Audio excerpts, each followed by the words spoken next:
The invitation sat on my kitchen counter, unopened for 3 days. A simple cream envelope with elegant gold lettering addressed to me. Eleanor Thompson. I knew what was inside. Another excuse, wrapped in flowery words. I took a deep breath and slid my finger under the seal, pulling out a crisp card.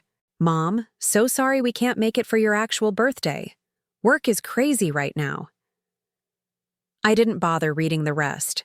I already knew the ending, promises to visit soon and make it up to me. Before we jump back in, tell us where you're tuning in from. And if this story touches you, make sure you're subscribed, because tomorrow I've saved something extra special for you. I set the card down next to the other two, forming a neat row of disappointments from each of my children. James, Rebecca, and Daniel, all too busy for their mother's 80th birthday. I gazed out the kitchen window at the garden I'd tended for 45 years, watching a pair of cardinals flit between the maple branches. The female followed wherever the male led, loyal and constant. I used to think that's what family meant too, showing up no matter what. What my children didn't know was that I'd stopped waiting for them months ago. And they certainly had no idea about the plane ticket tucked into my bedside drawer, or the reservation at Golden Horizons Resort, or the fact that in 4 days, I'd be celebrating my birthday exactly as I pleased, without any of them. My alarm chimed at 6:30 a.m., the same time I'd risen every day since retiring from teaching 15 years ago. Old habits die hard, especially when you've spent 30 years waking up to teach first graders. I slipped on my robe and shuffled to the kitchen, my arthritic knees already protesting the day's movement. The house was silent, of course. It had been since Henry passed away 8 years ago. Before that, the quiet had been unbearable. Now, it was just a fact of my life. Like the gray streaks in my hair or the family photos on the mantel that hadn't been updated in years. I placed the kettle on the stove and measured loose tea leaves into my favorite porcelain pot, a retirement gift from my colleagues at Oak Ridge Elementary. While waiting for the water to boil, I unfolded the newspaper and skimmed the headlines. Nothing good, as usual. The phone rang, startling me. I glanced at the clock, 7:15 a.m., too early for telemarketers. Hello? I answered, a flutter of hope in my chest. Mom, it's Rebecca. Her voice was rushed, the sound of traffic in the background. I'm heading into an early showing, but I wanted to catch you before you started your day. I've been up for almost an hour, dear, I said, smiling despite myself. Rebecca was always running late, even as a child. Of course you have, she laughed. Listen, about your birthday next week. My smile faded. I knew what was coming. Tyler has this huge presentation at business school the day after, and James really needs to be there for moral support. And I just got the listing for the Palmer's estate. You know how long I've been trying to get my foot in that door. Daniel has that conference in Seattle. I listened quietly, stirring honey into my tea as she continued. We've been thinking maybe we could do something the weekend after?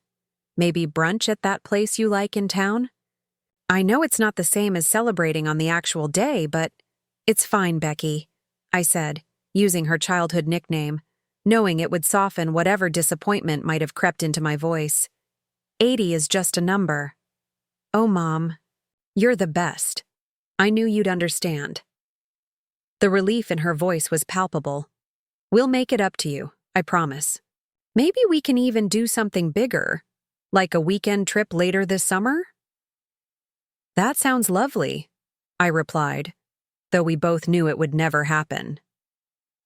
Last year's promised special Christmas visit had been reduced to a rushed dinner on December 27th, with everyone checking their watches by dessert. After we hung up, I carried my tea to the sunroom at the back of the house. The morning light streamed through the windows, warming the collection of plants I'd nurtured over the years. Unlike children, plants thrived with simple, consistent care. I reached for my leather-bound journal and opened to a fresh page. For years, I'd documented the small moments of my life. The first crocus of spring, a particularly good batch of strawberry jam, kind words from a former student spotted at the grocery store. These past few months, though, my entries had taken on a different tone. March 15th, called James about visiting. His secretary said he was in meetings all day. He returned my call at 9 p.m., sounding tired. Asked about seeing the grandkids before summer. It's a crazy time right now, Mom. April 2nd. Daniel canceled our lunch plans. Third time this year.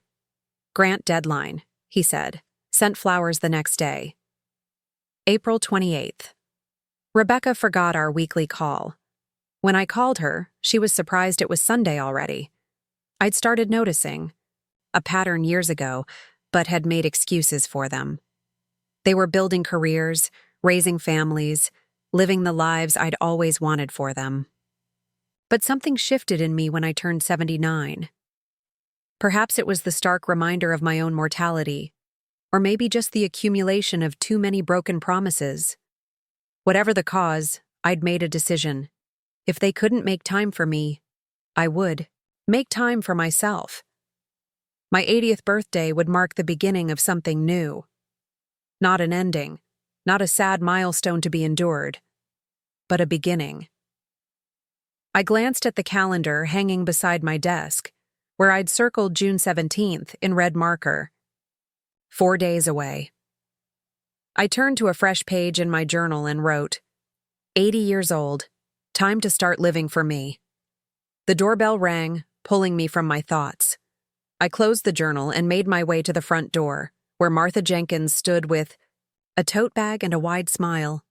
Happy almost birthday week, she announced, brushing past me into the house. Martha and I had been friends since 7th grade. 66 years of friendship that had survived marriages, children, career changes, and now widowhood. While my children's visits grew increasingly rare, Martha stopped by 3 times a week, like clockwork. I brought muffins, she said, heading straight for the kitchen. And I want to hear all about your plans. Have the kids called yet? I sighed, following her. Rebecca called this morning. Same story, different excuses. Martha, set the bag on the counter with more force than necessary. Those children of yours. I don't understand it, Ellie. My David calls twice a week and he lives in Alaska. They're busy, I said automatically, the familiar defense springing to my lips. Martha fixed me with a stern look. Too busy for their mother's 80th birthday? The mother who never missed a single soccer game or dance recital? The mother who worked 2 jobs after Henry's first heart attack to keep them all in college? She shook her head. No one is that busy. She was right, of course. I knew it, too. But acknowledging the truth, that my children simply didn't prioritize me, was a wound I'd been trying not to reopen. Well, Martha continued, pulling muffins from her bag, their loss is our gain. Is everything set for Thursday? My mood lifted instantly. All set. I called the resort yesterday to confirm. The car service will pick us up at 9 a.m. And Bill is meeting us there? She asked with a sly smile. I felt warmth crawl up my neck. He's driving down separately. He has some bird watching he wants to do on the way. Bird watching, Martha scoffed. That man is smitten with you, Ellie. Has been since the community center dance in February. We're friends, I insisted. Though the thought of seeing Bill, with his kind eyes and stories from his days as a country doctor, sent a pleasant flutter through my chest. If you say so, Martha said, clearly unconvinced. Now, did you pick up that blue dress we saw at Nordstrom's? The one that matched your eyes? I nodded. And a new swimsuit, I added, feeling a bit daring. Martha whooped with delight. Look at you, Eleanor Thompson, ready for her second act. We spent the morning finalizing details for the trip. 3 days at Golden Horizons Resort, a beautiful property on the coast that I'd read about for years but never visited. Martha had insisted we splurge on the ocean view suites. "What's the point of saving all these years if not for this?" she'd said when I hesitated over the cost. She was right. What was I saving for? To leave more to children who couldn't spare, a day to celebrate with their mother? The thought solidified my resolve. After Martha left, I retrieved my phone and checked my messages. Nothing from James or Daniel. I hadn't really expected there to be. I scrolled through to my photos, finding one from 2 Christmases ago, the last time all 3 children and their families had managed to be in the same place. Preparing and narrating this story took us a lot of time, so if you are enjoying it, subscribe to our channel. It means a lot to us. Now back to the story. We were arranged on my living room sofa, grandchildren in front, everyone smiling. A perfect family portrait. Except I remembered that day clearly. James had arrived 3 hours late, furious about holiday traffic. Rebecca and Daniel had bickered about politics over dinner. The grandchildren had been glued to their phones, barely speaking to me or each other. We'd taken the photo in a brief moment of ceasefire, and then James had announced they needed to leave to beat the traffic back. I set the phone down. My decision, reaffirmed. No more waiting for them to have time for me. No more arranging my life around brief visits that left me feeling lonelier than before. The afternoon stretched before me, quiet and open. I retrieved the resort brochure from my bedside drawer and traced my finger over the glossy images of sparkling pools and sunset beach walks. For decades, I'd put everyone else first, my husband, my children, my students. Now, finally, it was my turn. I opened my closet and pulled out the new blue dress Martha had mentioned, laying it on the bed. Beside it, I placed the swimsuit I'd purchased, a modest but flattering one-piece in deep teal. Then my new sandals, a sun hat, and the novel I'd been saving for the trip. None of these items fit the image my children had of me. Practical. Predictable Eleanor Thompson in her sensible shoes and cardigan sweaters. The mother who was always there, waiting for their calls, grateful for whatever scraps of time they could spare. They'd be shocked to see me now, I thought, with a small smile. But they wouldn't see me. They'd call on my birthday, of course, when I didn't answer. They'd leave messages full of well wishes and promises to celebrate soon. They might even feel a twinge of guilt as they went about their busy days. By then, I'd be sipping a mimosa, on a terrace overlooking the ocean, surrounded by people who had chosen to be there. That evening, I made myself a proper dinner: roast chicken with herbs from my garden, baby potatoes, and glazed carrots. I set the table with my good china and poured a glass of white wine. There was no special occasion. I simply deserved it. As I ate, I considered whether to tell my children about my plans. A part of me wanted to see their reactions, to have them know I wasn't sitting at home alone on my birthday, waiting for their calls. But a deeper, wiser part knew that doing so would only invite them to rain on my parade with concerns about the cost, the travel, my age. "You shouldn't be driving so far at your age, Mom," James would say, though I'd arranged for a car service specifically to avoid that argument. "Is that resort senior-friendly? What if you fall?" Rebecca would fret, ignoring the fact that I still walked 3 miles every morning and took yoga twice a week. "Wouldn't it be better to save that money for something practical?" Daniel would suggest, ever the pragmatic professor. No, I decided, clearing my plate. This was my celebration, my choice. They'd forfeited their right to input when they'd decided my 80th birthday wasn't worth rearranging their schedules for. I washed the dishes and dried them carefully, returning each to its proper place. Order had always comforted me, especially after Henry died and the house became so quiet. I checked the locks, turned off the lights, and prepared for bed with the same routine I'd followed for years. But as I slipped between the cool sheets, my thoughts were far from routine. In 4 days, I would turn 80. But rather than an ending, it felt like a beginning. My first steps into a life where I put myself first. The thought both thrilled and terrified me. I drifted to sleep with visions of ocean waves and possibilities, dreaming of the woman I might yet become. The next morning dawned bright and clear, a perfect June day. I went about my usual routine, stretching exercises, a light breakfast, watering the garden. But underneath the familiar rhythms hummed an electric current of anticipation. 3 days until my new life began. The phone rang as I was deadheading the roses. James, according to the caller ID. I wiped my hands on my gardening apron and answered. Mom, got a minute? He sounded harried, as always. For you, always, I replied, settling onto the garden bench.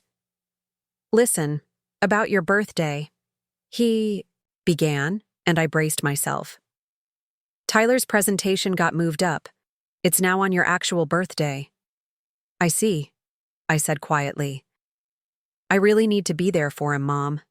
You understand, right? Family first and all that. The irony seemed lost on him. Rebecca mentioned maybe doing something the weekend after. We could all come for Sunday brunch. I remained silent, watching a butterfly dance from bloom to bloom. Mom, you there? I'm here, James. I paused, considering my words carefully. You do what you need to do. Tyler should have his father's support. Thanks, Mom. I knew you'd get it. The relief in his voice was palpable. I'll call you on your birthday, I promise. Maybe we can FaceTime so you can see the kids. That would be nice, I said, though we both knew it probably wouldn't happen. Last year's birthday call had been a rush 2 minutes from his car, the sound cutting in and out as he drove between meetings. After we hung up, I sat in the garden a while longer, letting the sun warm my face. A younger version of myself would have been hurt, maybe even cried. But at almost 80, I found I didn't have tears to spare for those who wouldn't make time for me. Instead, I felt a curious lightness. Every canceled plan, every broken promise from my children only reinforced that I was making the right decision. It was time to stop waiting for them to make me a priority and start prioritizing myself. I returned to my gardening with renewed purpose, humming as I worked. The roses didn't care that I was turning 80. They bloomed for me just the same. That afternoon, I drove to the local bookstore to pick up a few more novels for my trip. The young woman at the register, Lily, had been helping me find books for years. Her face lit up when I approached. Mrs. Thompson, just in time. The new Elizabeth Strout came in yesterday. I set one aside for you. You're an angel, I told her, genuinely touched. This girl who made minimum wage remembered my reading. Preferences better than my own children remembered my birthday. Any special plans for the weekend? She asked as she rang up my purchases. I hesitated, then decided there was no harm in sharing with someone who wasn't family. Actually, I'm celebrating my 80th birthday at Golden Horizons Resort on the coast. Her eyes widened. Wow, that place is supposed to be amazing. My aunt went there last year and couldn't stop talking about it. I've wanted to go for years, I admitted. Finally decided to treat myself. Good for you. She handed me my bag of books. My grandma always says if you want something done right, do it yourself. Guess that applies to birthdays too, huh? I laughed. Your grandmother sounds like a wise woman. She is, Lily agreed. She's taking a painting class at 85. Says she's tired of waiting for the right time to start living her dreams. Her words stayed with me as I drove home, settling into my heart like a truth I'd always known, but somehow forgotten. The right time to start living my dreams wasn't after my children decided I was worth making time for. It was now, while I still had the health and means to enjoy it. That evening, Daniel called. Unlike his siblings, he at least sounded genuinely regretful. I tried to get out of this conference, Mom, I really did. But I'm presenting a paper, and it's been on the books for months. It's all right, Daniel, I said, meaning it. There will be other birthdays. Though whether he'd be available for those was another question entirely. I sent a package, he offered. Should arrive tomorrow or the next day. That's thoughtful of you. It's not the same as being there, I know. He paused. Maybe I could come by the weekend before? Just for the afternoon? I thought of my packed suitcase, the ticket confirmation, the plans already in motion. That's very sweet, but I've actually made other arrangements for that weekend. Senior center event, I added, the small lie slipping out easily. Oh. He sounded surprised, perhaps even a little hurt. Well, that's good. I'm glad you won't be alone. I'm never really alone, Daniel, I said softly. I have a full life here. It was true, though not in the way he might imagine. My life was full of my own choices now, not the leftovers of my children's busy schedules. After we said goodbye, I found myself wandering through the house, looking at it with fresh eyes. Everywhere were reminders of the family I'd raised, photographs, artwork from when they were small, souvenirs from family vacations long past. The weight of memories, both sweet and bittersweet. For a moment, doubt crept in. Was I being selfish? Punishing my children for having busy lives of their own? But no. This wasn't about punishment or spite. This was about finally recognizing that I deserved to be more than an afterthought in my own life. I picked up a framed photo from the hall table. Me with all 3 children at James's college graduation. We were beaming, arms around each other, the future bright and full of promise. I traced their young faces with my finger. I love you all, I whispered to the empty room. But it's my turn now. The morning of June 16th, one day before my birthday, I woke with the sunrise. Golden light spilled across my bedroom floor as I sat up and stretched, feeling each of my 79 years in my bones. Tomorrow, I'd be 80. The thought no longer filled me with dread, but with a quiet expectation. I padded downstairs in my slippers, put the kettle on, and opened the back door to let in the fresh morning air. The scent of lilacs drifted in from the garden, their late blooms a gift from an unusually cool spring. I'd always loved how nature operated on its own timeline, indifferent to human schedules and expectations. The kettle whistled, and I prepared my morning tea, carrying it out to the garden where dewdrops still clung to the grass. My phone buzzed on the kitchen counter, but I let it ring. This moment was mine. Later, I found 3 missed calls, 2 from Rebecca and 1 from my grandson Tyler. I called Rebecca back first. "Mom, finally!" she exclaimed when she answered. "I've been trying to reach you all morning."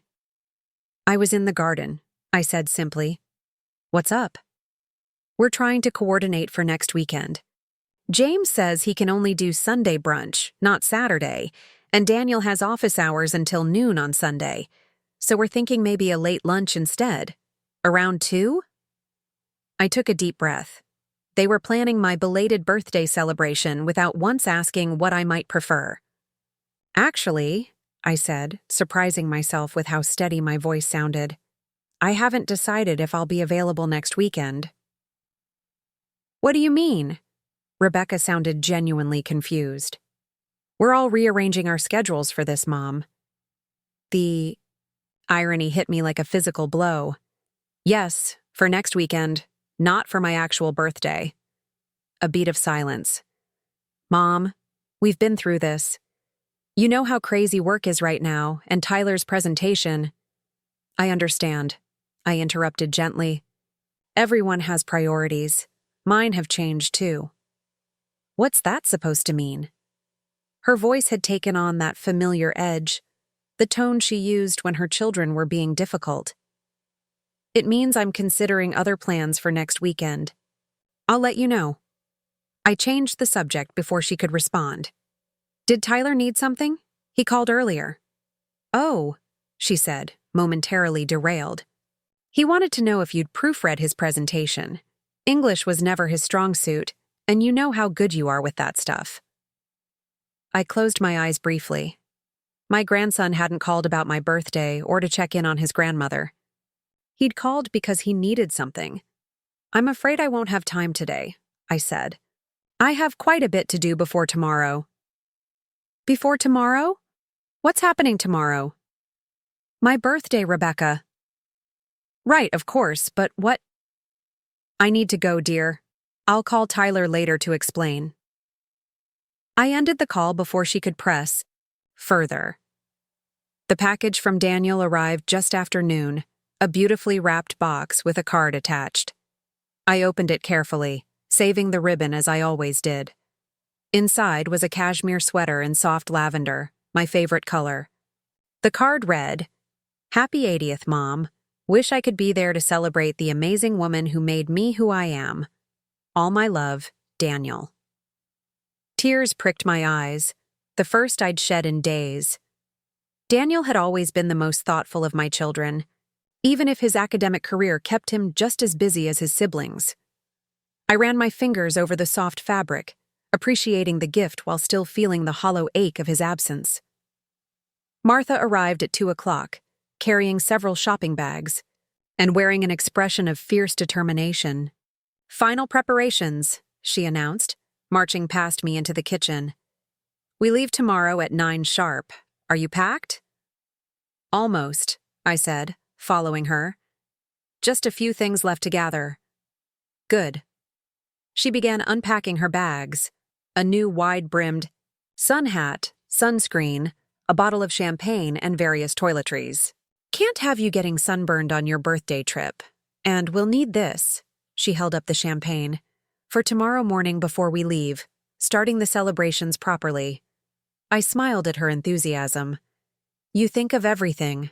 Someone has to," she said with a sniff. "Now, has there been any more drama from the offspring?" I told her about the morning's calls and the gift from Daniel. She listened, nodding occasionally, her lips pressed into a thin line. "At least he remembered your favorite color," she conceded. "But honestly, Ellie, after all these years of you dropping everything whenever they called, you'd think they could manage one day." "They're just busy," I said automatically, the familiar defense rising to my lips. Martha fixed me with a stern look. "Stop making excuses for them. You deserve better, and deep down, you know it." I sighed, sinking into a kitchen chair. "I do know it. That's why I'm doing this. But sometimes I wonder if I'm being too harsh. They're not bad people, Martha. They're just self-absorbed," she supplied. "Entitled? Taking you for granted?" "They're the way we raised them to be," I said quietly. "Ambitious, focused on their careers and families." "Bull," Martha said bluntly. "My David works 60 hours a week as a wildlife biologist in the Alaskan wilderness and still calls me twice a week. Being busy is a choice, Ellie. So is being present for the people you love." Her words struck a chord. I thought of all the baseball games I'd attended despite grading papers until midnight afterward. The dance recitals I'd never missed, even when it meant driving 2 hours each way after a full day of teaching. The college visits I'd arranged around my limited vacation days. I'd always found a way to be there for my children. Always. "You're right," I admitted, a weight lifting as I spoke the words aloud. "I deserve more than leftover time and belated celebrations." "Damn straight you do," Martha said, her expression softening. "That's my girl." We spent the afternoon finalizing details for the trip. Martha had upgraded our car service to a luxury sedan. We're not taking some generic airport shuttle at our age, and confirmed our dinner reservations at the resort's oceanfront restaurant for the following evening. I called Bill to make sure he was still planning to meet us there. "Wouldn't miss it for the world," he said, his warm voice sending a pleasant flutter through me. "I've got a birthday surprise for you, Eleanor." "You didn't need to do that," I protested. "I wanted to," he replied simply. "See you tomorrow." After Martha left, I spent the evening packing the last of my things and preparing the house for my absence. I watered all the plants, stopped the mail, and set timers for the lights. Everything neat and organized just as I liked it. As darkness fell, I found myself drawn to the old cedar chest at the foot of my bed. I knelt beside it, my knees protesting, and lifted the heavy lid. Inside were the treasures of my life: Henry's love letters, the children's baby books, handmade, cards from students over the years. Near the bottom, wrapped in tissue paper, lay my wedding album. I lifted it out carefully, the leather binding cracked with age. Henry and I had been married for 47 years before cancer took him. Not perfect years. We'd had our share of arguments and hard times, but faithful ones. He'd been there, present in ways my children no longer were. I traced his young face in our wedding photo, remembering how he'd squeezed my hand during the ceremony, whispering, "Forever, Ellie," when he thought no one could hear. Had he known then how quickly forever would pass? How the decades would blur together until suddenly I was 72 and standing at his grave, wondering how I'd live without him? But I had lived. I'd found a way forward, created a new routine, made peace with the silence of the house. I'd done what women have always done: adapted, endured, reinvented. Now it was time for another reinvention. I returned the album to the chest and closed the lid. Tomorrow, I would begin my 80th year not with regret for what was missing, but with anticipation for what might yet be. My phone rang just as I was preparing for bed. "James," the display read. I hesitated, then answered. "Hello?" "Mom, it's me." His voice had that clipped professional tone he used when he was multitasking. "Just checking in about tomorrow. We'll call you in the evening after Tyler's presentation, okay? Maybe FaceTime if the connection's good." "That would be nice," I said, though we both knew it might not happen. "How's Tyler doing? Nervous about tomorrow?" "He's fine. Been preparing for weeks." A pause, then, "Look, Mom, I'm sorry we can't be there tomorrow. It's just bad timing," I finished for him. "I understand, James. We'll make it up to you next weekend," he promised. "The whole family, together. It'll be better than trying to cram a celebration into the actual day."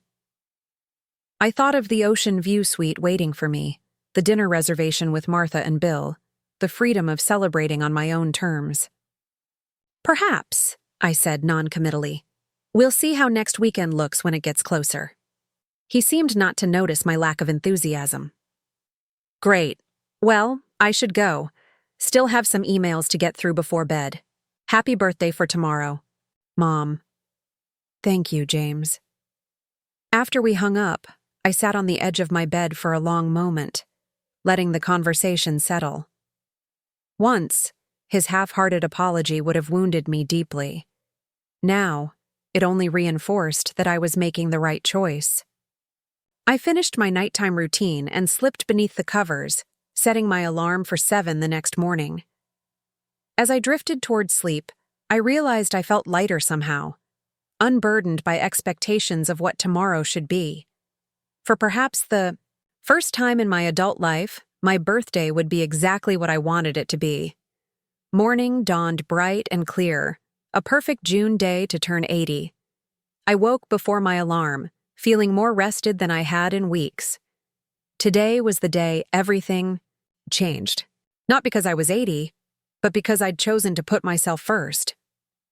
I took my time getting ready, dressing in comfortable travel clothes and applying a touch of makeup. The face in the mirror showed every year I'd lived, laugh lines around. My eyes, softness along my jaw, silver hair where chestnut had once been. But there was something else there too, a brightness, an anticipation I hadn't seen in my own reflection for years.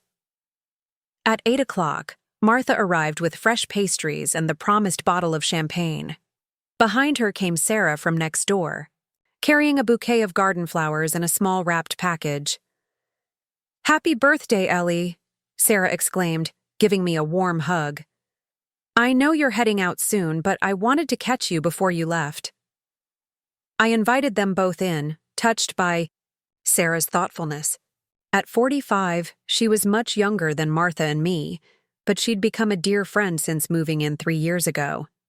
She'd often bring over extra portions of whatever she'd cooked, claiming she wasn't used to cooking for one yet after her divorce. I suspected it was her way of checking on me, but I appreciated the gesture nonetheless. "These are beautiful," I said, arranging the flowers in a vase while Martha opened the champagne. "From my garden," Sarah said.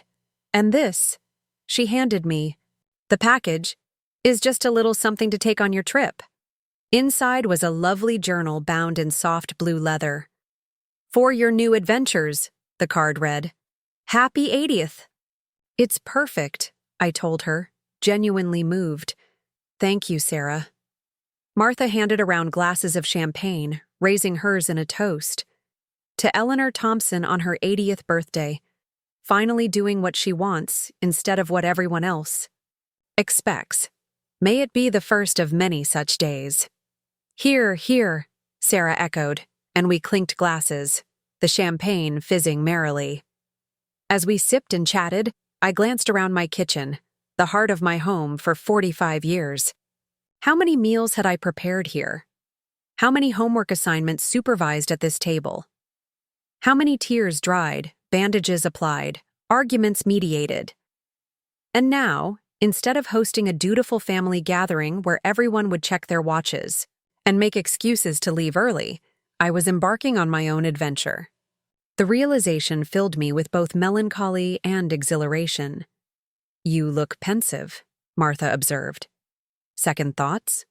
I shook my head firmly. "Not at all. Just appreciating the journey that brought me here." "Well, speaking of journeys," Sarah said, checking her watch, "isn't your car coming at 9?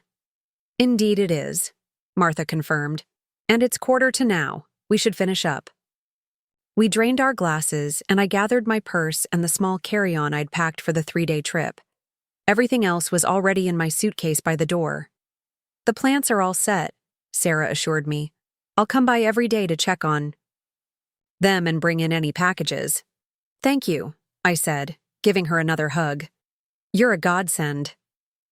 A sleek black car pulled up outside precisely at 9 o'clock. The driver, a courteous young man named Miguel, loaded our luggage while Martha and I said our goodbyes to Sarah. "Enjoy every minute," she called as we pulled away from the curb. "You deserve it."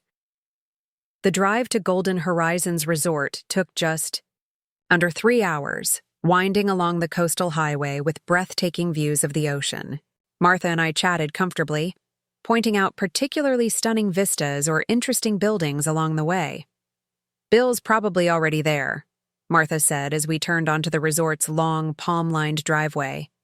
"He texted me he was leaving at dawn to do his bird-watching on the way." "You two text?" I asked, surprised. Martha grinned. "Of course. We've been coordinating your birthday surprises." "Surprises, plural?" I raised an eyebrow. "Should I be worried?" "Definitely not," she assured me. "Just be prepared to actually enjoy your birthday for once." The resort exceeded even my highest expectations. Situated on a bluff overlooking the Pacific, the elegant Spanish-style buildings were surrounded by lush gardens and swaying palms. The main lobby featured soaring ceilings, comfortable seating areas, and floor-to-ceiling windows showcasing the ocean view. As we checked in, the young woman at the front desk smiled warmly. "Mrs. Thompson, happy birthday. We've upgraded you to our premium ocean suite as a birthday gift." "That's very kind," I said, pleasantly surprised. "Thank you." "Dr. Carter left this for you as well," she added, handing me an envelope. Inside was a handwritten note from Bill. "Eleanor, I'm out watching sanderlings on the beach. Join me when you're settled. Look for the old fellow with the ridiculous hat. Happy birthday. Bill." I tucked the note into my purse, trying to ignore Martha's knowing smile. Our suite was even more beautiful than the photos in the brochure had suggested. A spacious living area opened onto a private terrace with unobstructed ocean views. 2 bedrooms with luxurious ensuite bathrooms offered plenty of space and privacy. Fresh flowers sat on the coffee table beside a bottle of wine and a note welcoming us to the resort.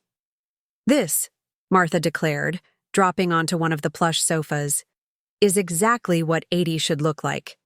Not some rushed brunch with people checking their watches." I stepped onto the terrace, letting the sea breeze wash over me. Below, waves crashed against the rocky shore in a timeless rhythm.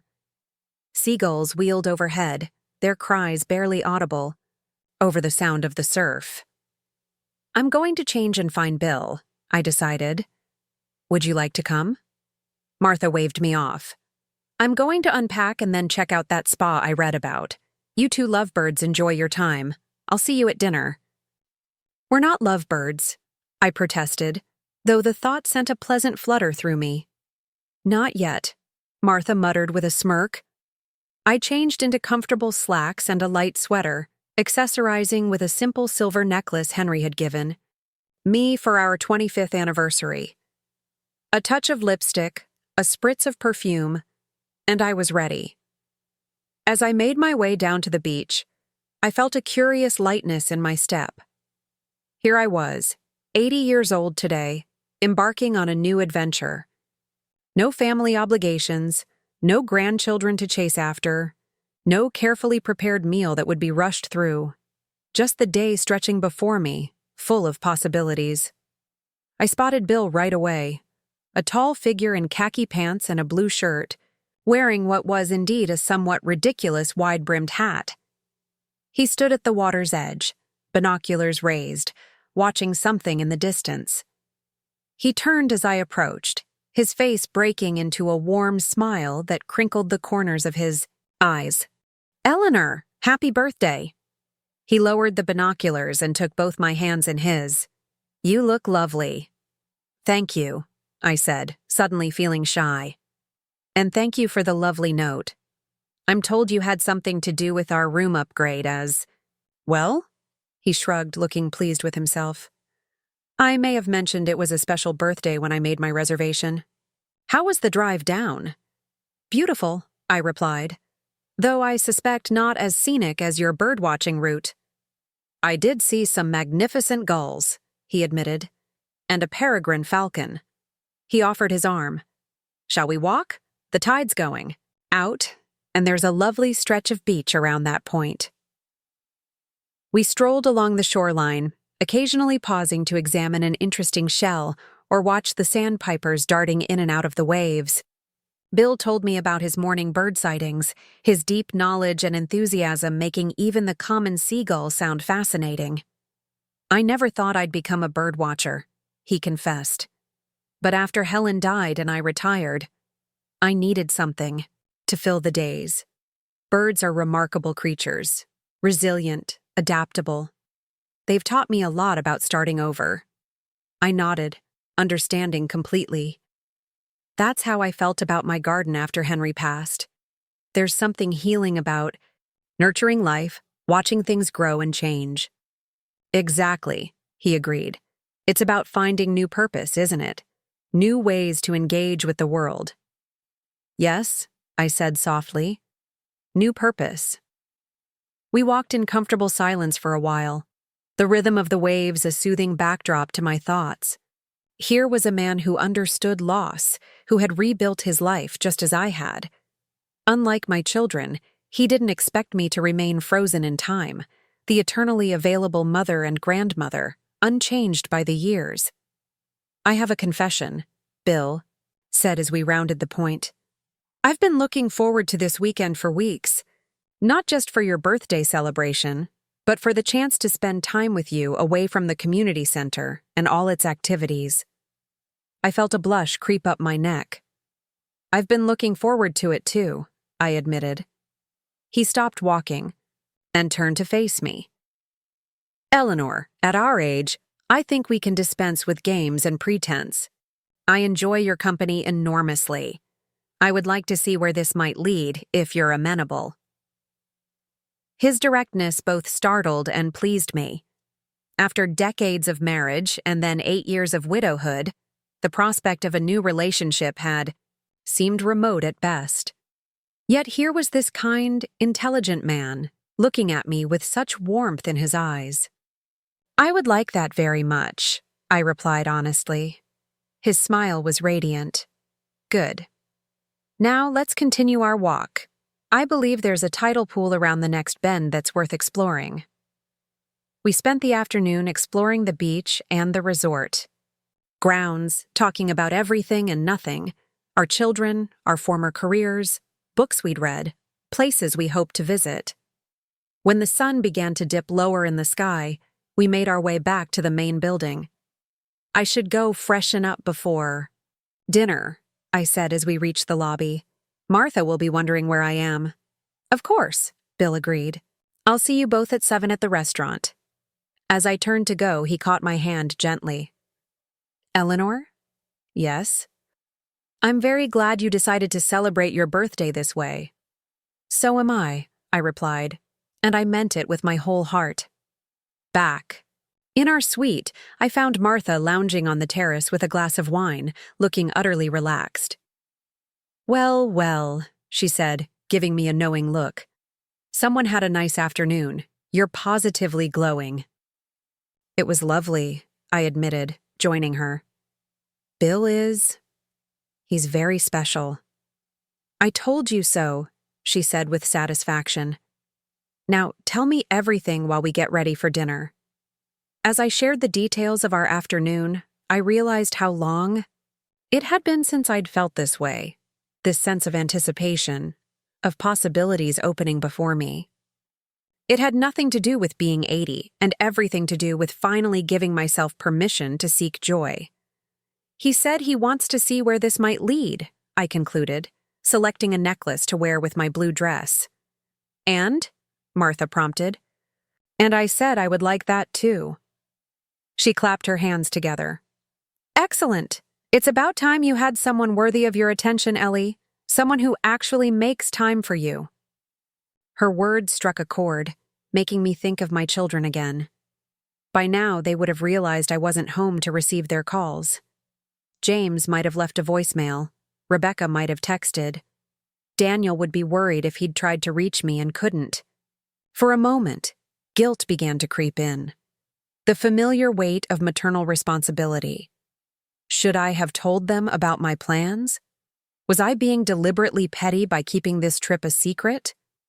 But then I remembered how easily they had all declined to celebrate my actual birthday with me. How they'd rescheduled my celebration around their convenience, not once asking what I might prefer. No, I decided. I wasn't being petty. I was finally recognizing my own worth. "You're right," I told Martha, pushing away the guilt. "It is about time." We dressed for dinner. I in my new blue dress that matched my eyes, Martha in a flowing, patterned caftan that suited her dramatic personality perfectly.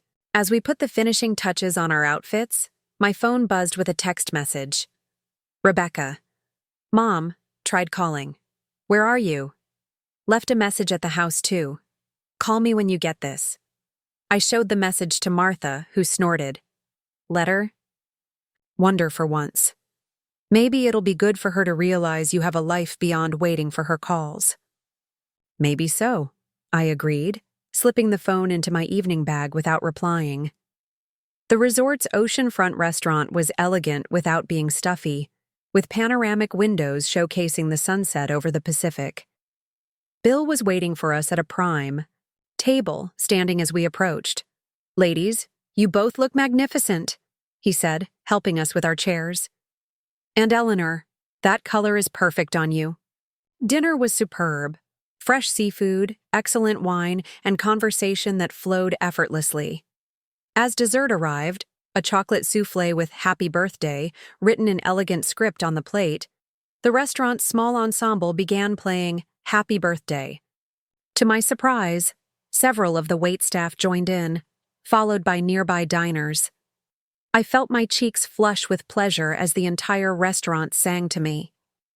Bill and Martha beamed from across the table, clearly delighted by my embarrassment and joy. "Make a wish," Martha urged as they placed a single candle on my dessert. I closed my eyes, thinking carefully before blowing out the flame. I wished not for anything specific, but for the courage to continue choosing myself, my joy, my priorities, my life, even when it meant disappointing others. "Speech," called someone from a neighboring table, and soon others joined in. Bill raised his glass. "To Eleanor, who at 80 is teaching us all how to live fully." I stood, touched by the warmth of these strangers. "Thank you all for making this birthday so special.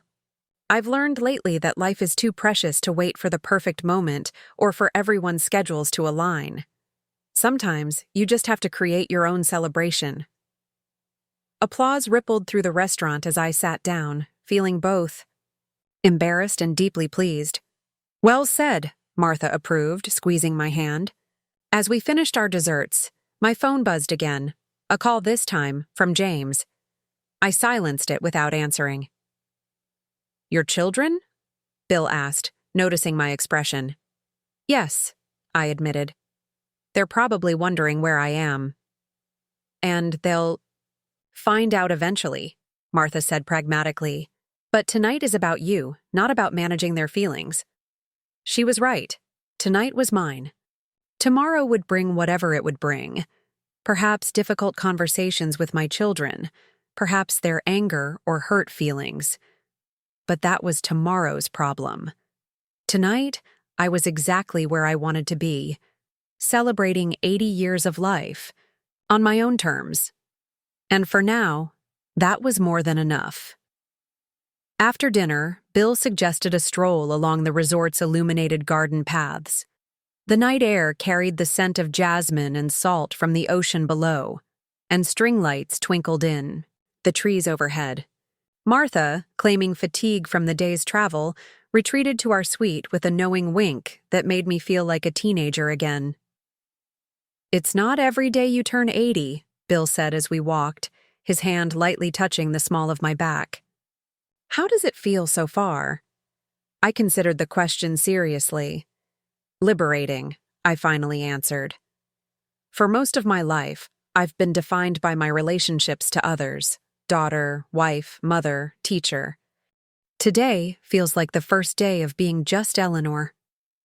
"Just Eleanor is pretty wonderful," he said softly, stopping beneath a flowering magnolia tree. The moonlight filtered through the white blossoms, casting dappled shadows across his face.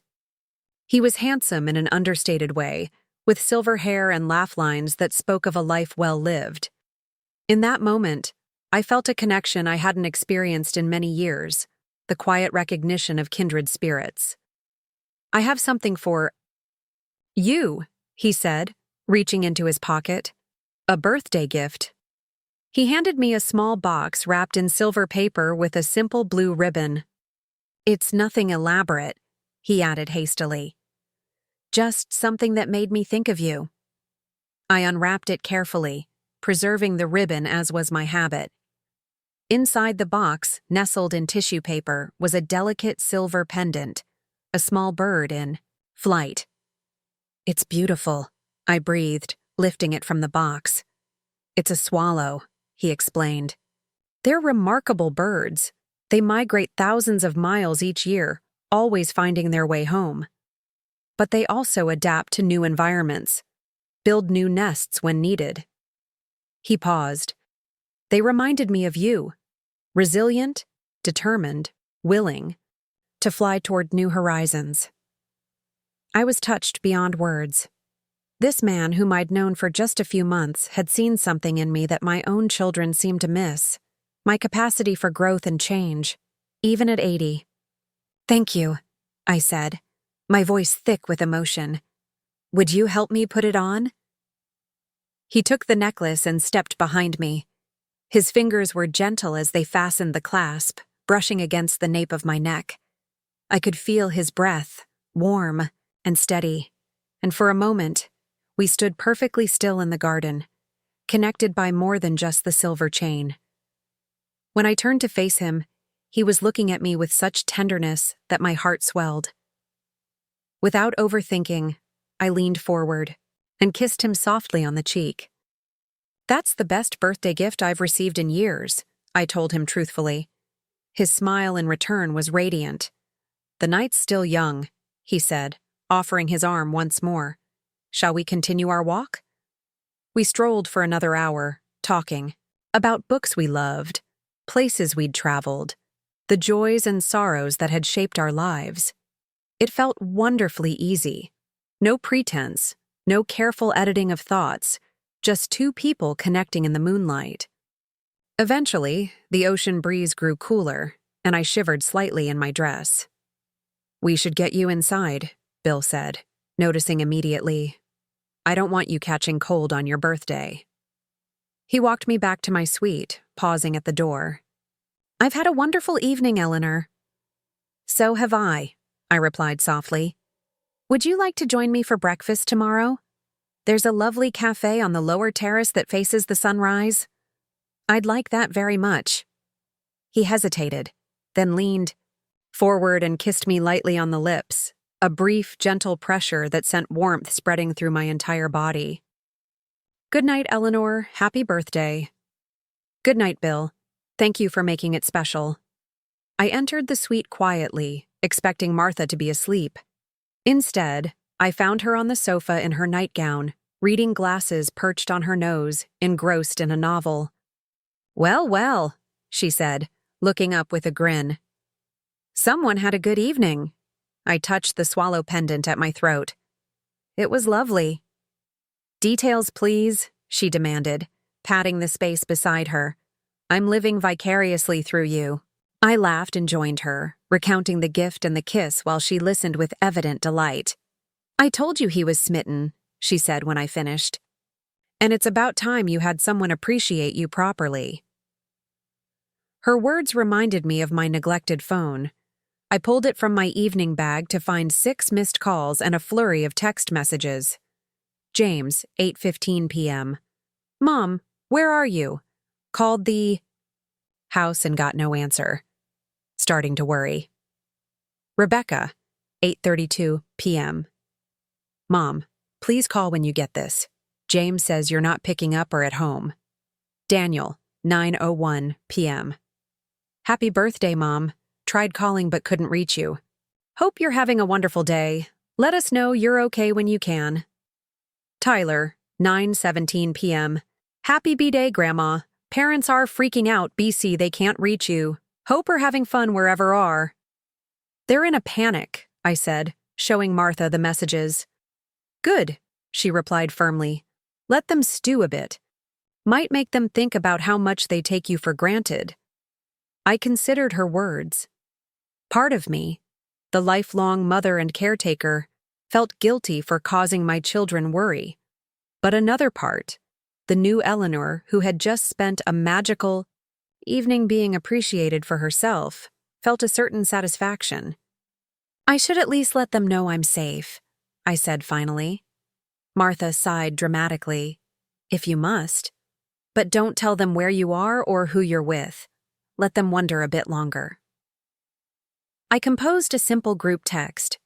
I'm perfectly fine. Celebrating. My birthday with friends. We'll call tomorrow. Love, Mom. Almost immediately, my phone began to ring. James calling. I silenced it again. They can wait until tomorrow, I said with newfound resolve. Tonight is still my birthday. Martha raised her teacup in a toast. Now you're getting it. We stayed up another hour, chatting about the day and our plans for tomorrow. The resort offered morning yoga on the beach, a guided nature walk, and various spa treatments. We decided to start with breakfast, Martha tactfully offering to find her own entertainment while I dined with Bill, and then perhaps try the nature walk together in the late morning. By the time I finally retired to my bedroom, it was nearly midnight. I performed my nighttime routine with special care, applying the expensive face cream Rebecca had given me for Christmas that I usually saved for special occasions. Tonight certainly qualified. As I slipped beneath the luxurious sheets, I realized I was smiling to myself. 80 years old, and here I was, feeling more alive and valued than I had in decades. The guilt about worrying my children had receded, replaced by a quiet certainty that I was finally doing what was right for me. I fell asleep with my hand resting on the silver swallow at my throat, dreaming of gardens and moonlight and new beginnings. Morning arrived with golden light streaming through the gauzy curtains. For a moment, I was disoriented. The unfamiliar room, the sound of waves instead of neighborhood traffic. Then I remembered. I was 80 years old, at a beautiful resort, about to have breakfast with a man who kissed me goodnight. The realization made me laugh out loud. What would my children think if they could see me now? I dressed carefully in linen slacks and a flowing tunic top in sea glass green, accessorizing with my new swallow pendant. A light application of makeup, a spritz of perfume, and I was ready for the day. Martha was already on the terrace, sipping coffee and reading the newspaper. "Well, don't you look lovely this morning?" she observed. "Bill won't know what hit him." "Don't be ridiculous," I said, though I was pleased by the compliment. "I'm just dressed for a normal day." She hummed skeptically. "And the lipstick and perfume at 7:30 a.m. are also just for a normal day?" I laughed, caught out. "Fine, I made an effort. Is that so wrong?" "Not at all," she assured me. "It's wonderful. Now go enjoy your breakfast date. I'll meet you at the lobby at 10:30 for the nature walk." Bill was waiting at a corner table on the lower terrace, just as he'd promised. He stood as I approached, his face lighting up in a way that made my heart skip. "You look beautiful," he said, pulling out my chair. "Did you sleep well?" "Like a dream," I replied. "This place is magical." We ordered coffee and pastries, then fresh fruit and eggs. The conversation flowed easily between us, punctuated by comfortable silences as we admired the view of the ocean stretching to the horizon.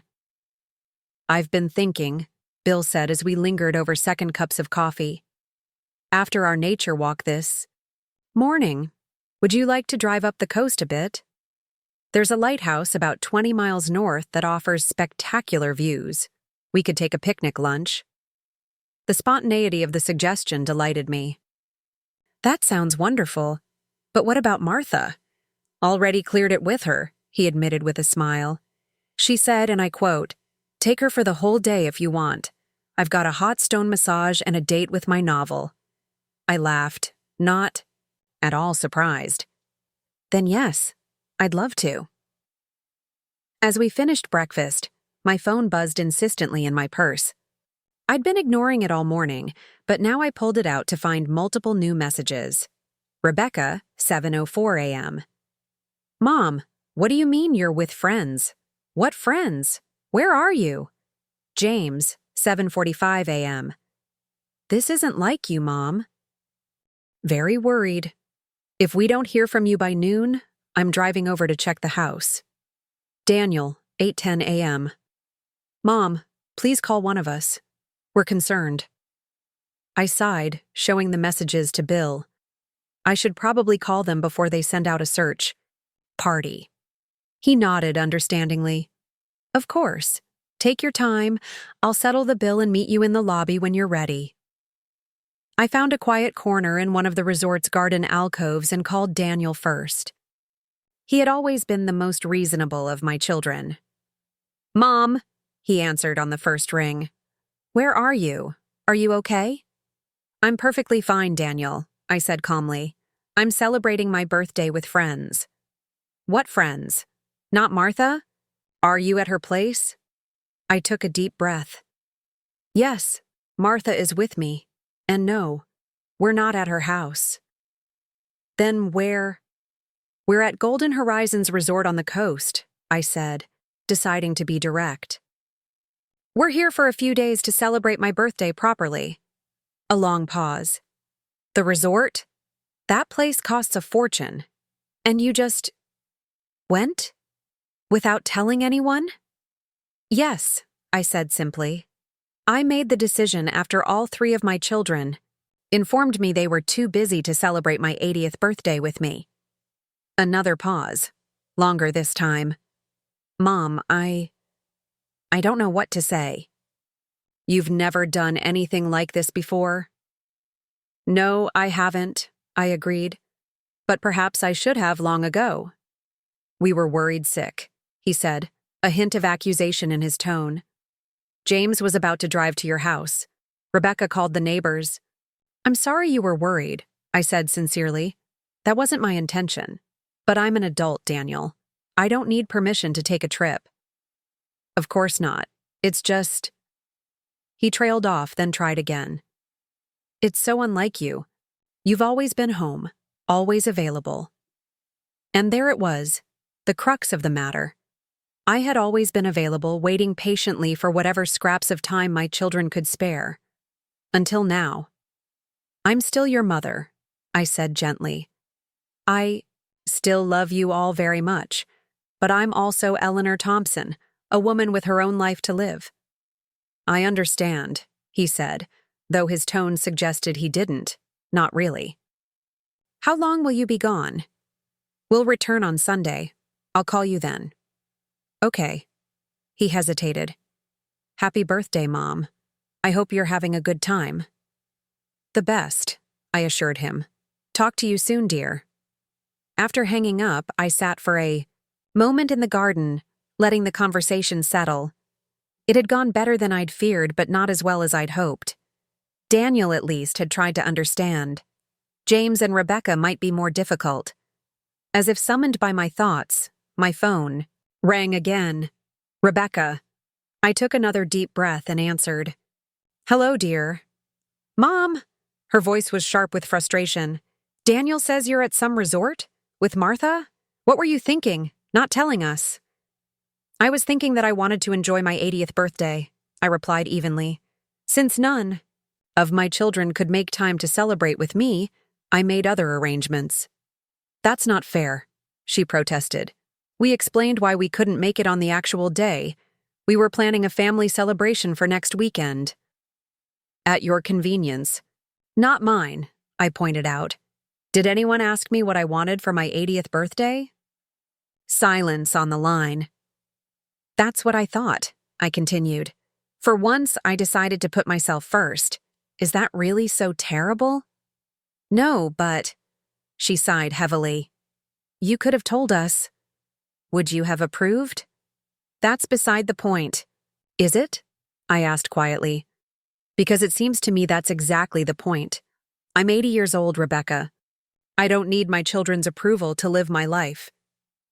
There was a long pause before she spoke again, her voice softer. I was worried, Mom. When we couldn't reach you. I'm sorry for worrying you, I said, meaning it. That wasn't my intention. But I'm having a wonderful time and I'll be home on Sunday. Fine, she said, clearly still upset but making an effort to control it. Enjoy your trip. We'll talk when you get back. I look forward to it, I replied. Give my love to everyone. After we hung up, I checked the time. Nearly 10 o'clock. I needed to meet Bill and Martha soon for the nature walk. But first, I had one more call to make.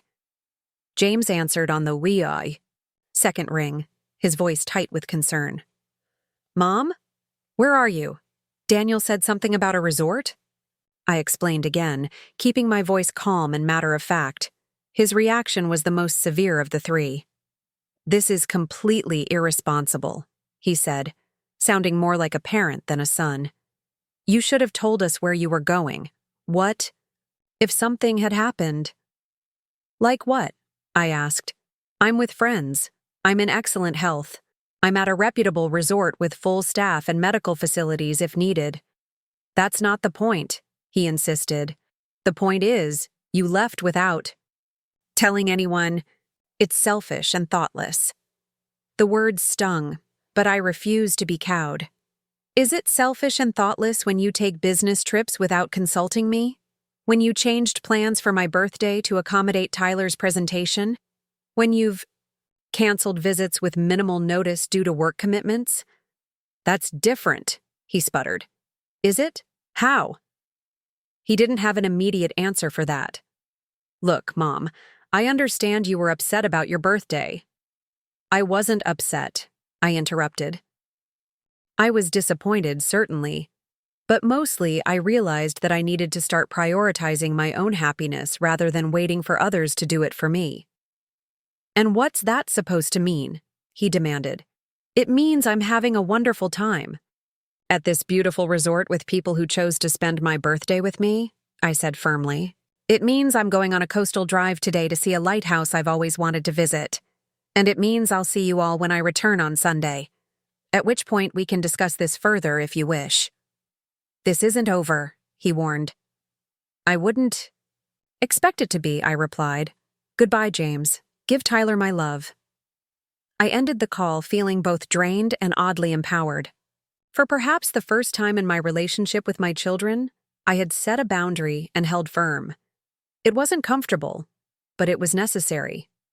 When I reached the lobby, Bill and Martha were waiting, deep in conversation.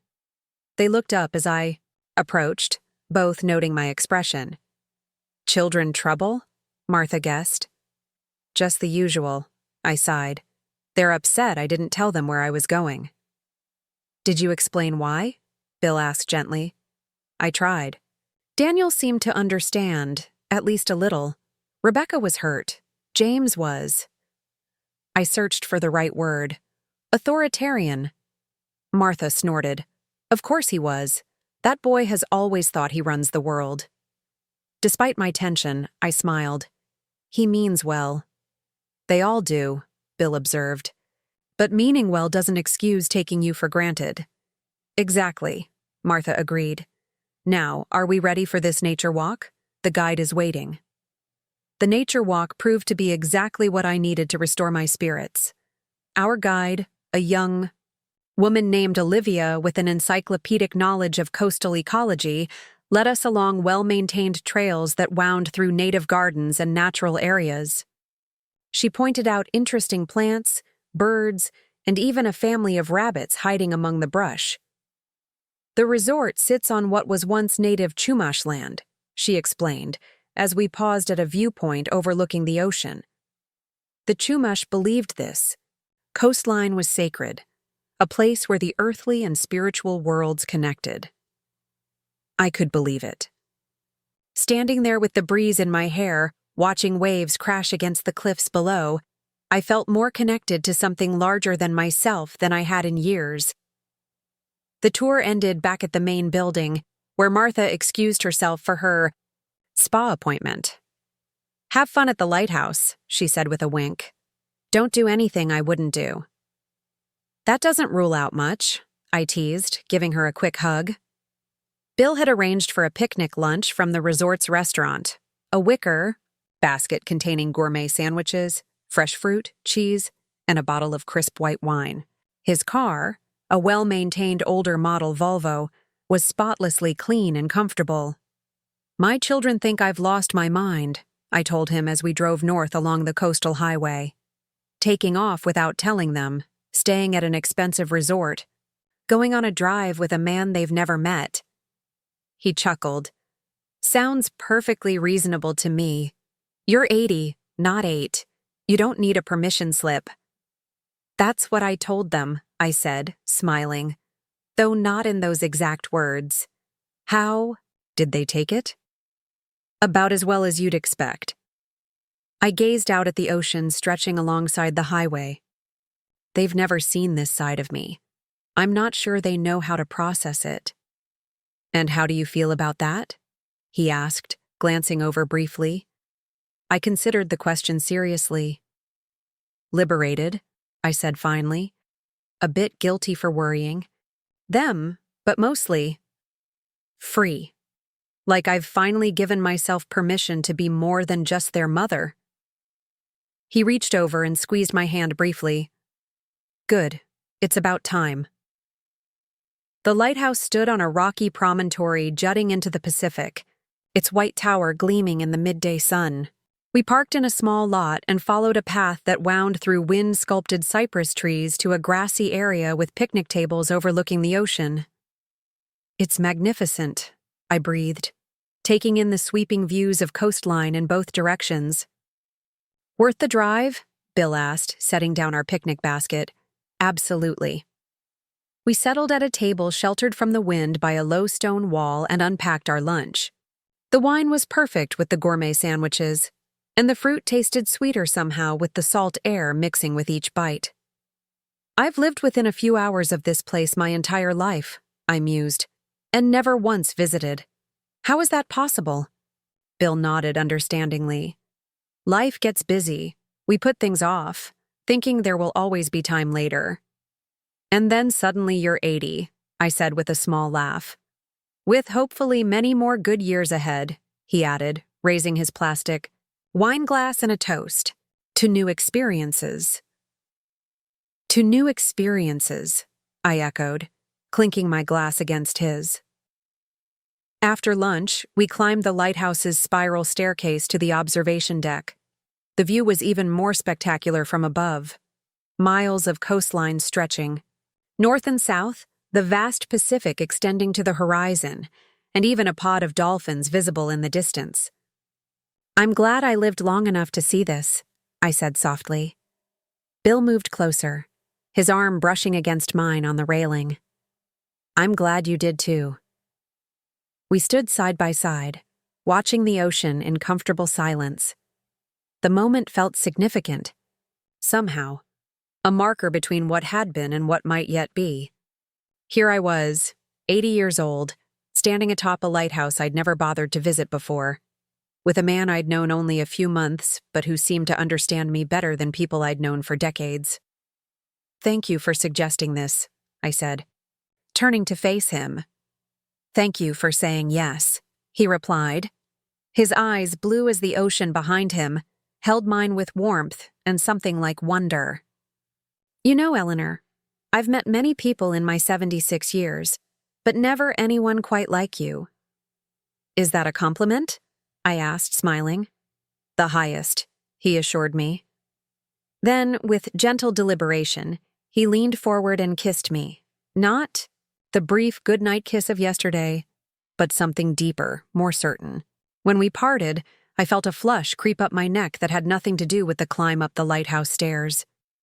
Well, I said, slightly breathless. That was worth waiting 80 years for. He laughed, the sound carried away by the ocean breeze. I certainly hope not. I intend to do much better with practice. We descended the lighthouse hand in hand, stopping in the small museum at its base to learn about the history of the structure and the keepers who had once maintained the light. It was nearly 4 o'clock by the time we returned to the car. We should head back, Bill said reluctantly. We don't want to miss our dinner reservation. What dinner reservation? I asked, puzzled. I thought we were joining Martha at the resort restaurant again. He looked suddenly secretive. That was the original plan, but Martha and I might have arranged a small surprise. Another surprise?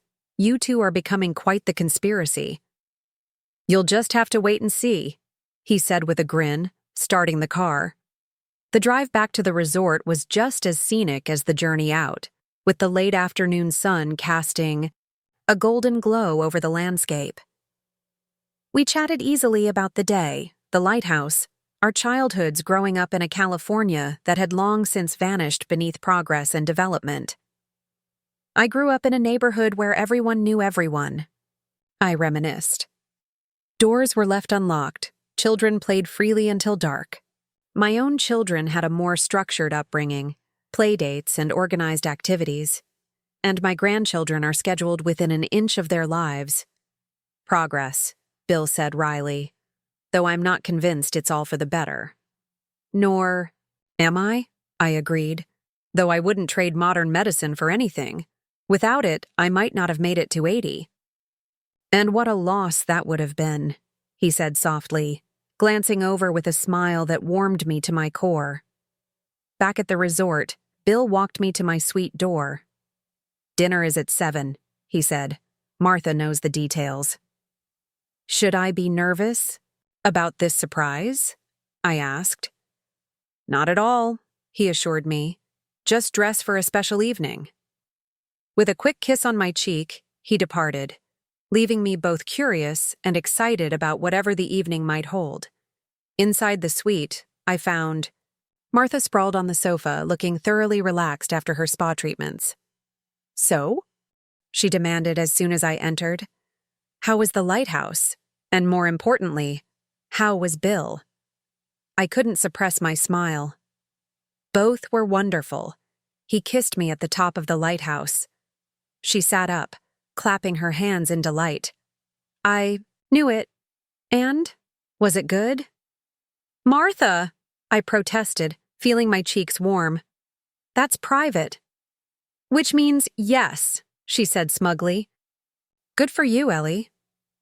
Now, we need to get ready for tonight. I've laid out your options on your bed." In my bedroom, I found 2 dresses spread across the bed, a deep purple one I'd packed and another in midnight blue that I definitely had not. "Where did this come from?" I called to Martha. She appeared in the doorway, looking pleased with herself. "I may have done a bit of shopping before we left. Think of it as a birthday gift." The midnight blue dress was beautiful, simple but elegant, with a flattering drape and 3/4 sleeves that would hide the parts of my arms I'd grown self-conscious about. It looked expensive. "Martha, you shouldn't have," I began. She waved away my protest. "Nonsense. If not for your 80th birthday, then when? Try it on. If you hate it, wear the purple one." I didn't hate it. In fact, when I slipped it on, I loved how it fell gracefully from my shoulders, skimming over the areas that had thickened with age while highlighting what remained of my once slim waist. The color made my eyes look brighter, and the hemline hit perfectly at mid-calf. "Oh my," Martha breathed when I emerged from the bedroom. "You're going to knock his socks off." "It's beautiful," I said sincerely. "Thank you." She beamed, clearly, delighted with her success. "My pleasure. Now sit. Let me do something with your hair." I submitted to her ministrations as she styled my silver hair into a more elegant version of my usual bob, then added subtle makeup that somehow managed to minimize the age spots I'd grown used to seeing in the mirror. "There," she said finally, holding up a hand mirror. "Take a look." The woman who gazed back at me wasn't young. The years showed clearly in the lines around her eyes and mouth, the softness beneath her chin. But she was unmistakably elegant, with a sparkle in her eyes and a certain dignity in the set of her shoulders. "I look beautiful," Martha finished for me. "You look beautiful, Ellie. Not bad for 80, I laughed, touched by her efforts and the results. "Not bad at all." At 6:45, Martha, dressed in a flowing teal ensemble that suited her flamboyant personality, led me down to the lobby, where Bill waited in a dark suit and tie. His face when he saw me was worth every moment of Martha's fussing. "Eleanor," he said, his voice soft with admiration. "You're absolutely stunning." "Thank you," I replied, feeling suddenly shy. "You look very handsome yourself." He offered his arm, and Martha gave me a little push forward. "You two go ahead," she said. "I'll catch up." "Aren't you coming with us?" I asked, confused. She shook her head, grinning. "Not right away. This part of the evening is just for you." Before I could question further, Bill was guiding me not toward the main restaurant, but to a small side entrance that led to a path illuminated with twinkling lights. The path wound through the resort's gardens, eventually opening onto a secluded terrace overlooking the ocean. There, set with fine china and crystal, surrounded by softly glowing lanterns, was a single table for 2. "What is this?" I asked, amazed. "A private dinner," Bill explained, leading me to the table. "Just for us, to celebrate your birthday?" "Properly." A waiter appeared as if by magic, holding a bottle of champagne. "Mrs. Thompson, Dr. Carter, welcome. May I pour you some champagne to begin your evening?" I nodded, speechless with surprise and pleasure. As the waiter filled our glasses, I took in the exquisite setting, the ocean view, the floral arrangements, the personal touches that spoke of careful planning. "How did you arrange all this?" I asked once the waiter had departed. Bill smiled, looking pleased with himself. Martha helped. She contacted the resort last week while you were at your garden club meeting. You two are quite the team, I observed, touched beyond words. We have a common interest, he said, reaching across the table to take my hand. Your happiness. We clinked glasses in a toast, and as the sun began to set over the Pacific, casting the sky in shades of pink and gold, I felt a profound sense of gratitude. Not just for this beautiful moment, but for the courage that had brought me here, the decision to finally put myself first after decades of putting everyone else's needs before my own. Whatever came next with my children, with Bill, with the remaining years of my life, I knew I would face it with this new understanding. It was never too late to choose joy. The private dinner with Bill was exquisite. 5 courses of the chef's finest creations, each paired with a different wine. We dined by candlelight as stars emerged above the ocean, talking and laughing like people who had known each other for years rather than months. I haven't enjoyed an evening like this in a very long time, I admitted as we lingered over dessert, a delicate chocolate soufflé with raspberry coulis. Neither have I, Bill replied, his eyes holding mine across the table. There's something about you, Eleanor. You have this quiet strength that draws people in. I felt a blush rise to my cheeks, unaccustomed to such direct compliments. I don't feel particularly strong sometimes, especially when it comes to my children. And yet, you stood your ground today, he pointed out. You didn't let them make you feel guilty for living your life. I tried, I said. Though I suspect the real test will come when I return home. He reached across the table and took my hand. Whatever happens, remember this feeling. Remember that you deserve joy and respect, not just gratitude for being available whenever they need you. His words resonated deeply, articulating what I'd been feeling but struggling to express. For decades, I'd measured my worth as a mother by my availability, my willingness to set aside my own desires in favor of my children's needs. The idea that I deserved more, deserved joy and respect on my own terms, still felt revolutionary. Thank you, I said softly, squeezing his hand. For this evening, for today, for seeing me as more than just someone's mother or grandmother. I see you very clearly, Eleanor, he replied, his voice warm. That's why He stopped, looking, suddenly uncertain. Why you what? I prompted gently. He smiled, a touch of vulnerability in his eyes. Perhaps that's a conversation for another time. Tonight is for celebrating you. Before I could press further, Martha appeared at the entrance to the terrace, guided by a waiter. She was carrying a small, elegantly wrapped package. Am I interrupting? She asked with a knowing smile. Not at all, Bill assured her, though I caught a glint of regret in his eyes. Join us for dessert? Martha settled into a chair the waiter quickly provided. I've already had dinner, but I wouldn't say no to a bite of that soufflé. She handed me the package. One more birthday gift for my oldest friend. I unwrapped it carefully to find a leather-bound journal, similar to the one Sarah had given me, but in a rich burgundy. Inside, Martha had written an inscription. To Eleanor, may your new adventures fill these pages and your heart. Love always, Martha.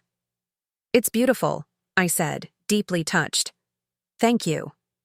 I thought you could use it to document this new chapter, she explained. Your liberation tour, as it were. I laughed at her characterization. Is that what this is? Isn't it? She challenged with an arched eyebrow. You've thrown off the shackles of expectations. You're living on your own terms for perhaps the first time since you married Henry. If that's not liberation, I don't know what is. Bill raised his wine glass. To Eleanor's liberation, may it be long and joyful. We clinked glasses, and as we did, my phone buzzed in my evening bag. I ignored it. One of the children again? Martha guessed. I nodded, not bothering to check. They'll survive one weekend without me being at their beck and call. Look at you, she said with approval. The old Eleanor would have jumped to answer, no matter how inconvenient. The old Eleanor is on vacation, I replied with more confidence than I truly felt, along with her guilt complex. We finished our dessert and lingered over coffee as the night grew deeper around us. The air was cool but pleasant, the sound of waves crashing on the shore below a soothing backdrop to our conversation. Eventually, Martha declared herself exhausted and headed back to the suite, leaving Bill and me alone once more on the terrace. Walk with me on the beach? He suggested. The moon is full tonight. I hesitated, glancing at my elegant dress and heeled sandals. I'm not exactly dressed for sand. We'll stay on the paved walkway, he promised, just to the viewing platform and back. The night was too beautiful to resist. We strolled arm in arm down the illuminated path that led from the resort to a wooden platform overlooking the beach.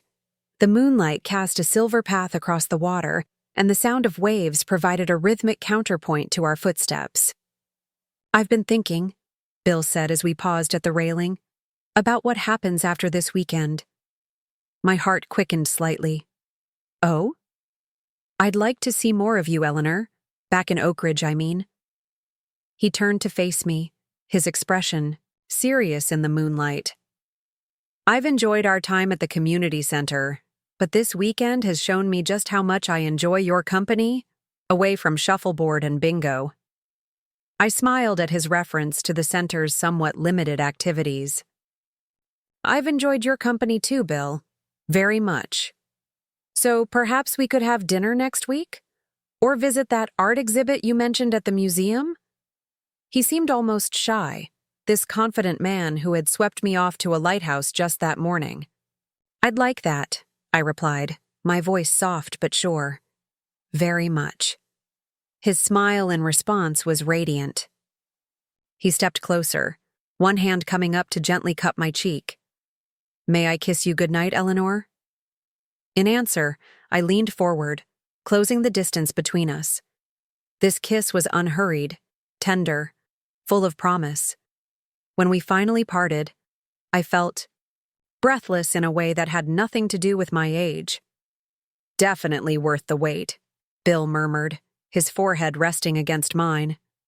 We walked back to the resort in comfortable silence, his arm around my waist, my head occasionally resting against his shoulder.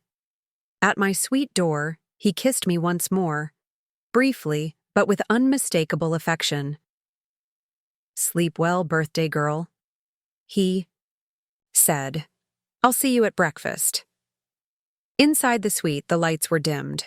Martha had apparently retired to her bedroom.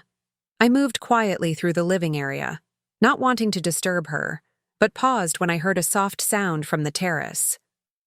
I found her there, wrapped in a robe, gazing out at the moonlit ocean with a glass of wine in hand. Not sleeping? I asked, joining her on the comfortable sofa. Waiting up for you, she admitted with a grin. How was your romantic moonlit walk? I laughed softly. Lovely. And yes, before you ask, we kissed goodnight. Good for you. She handed me her wine glass. Finish this. I've had enough.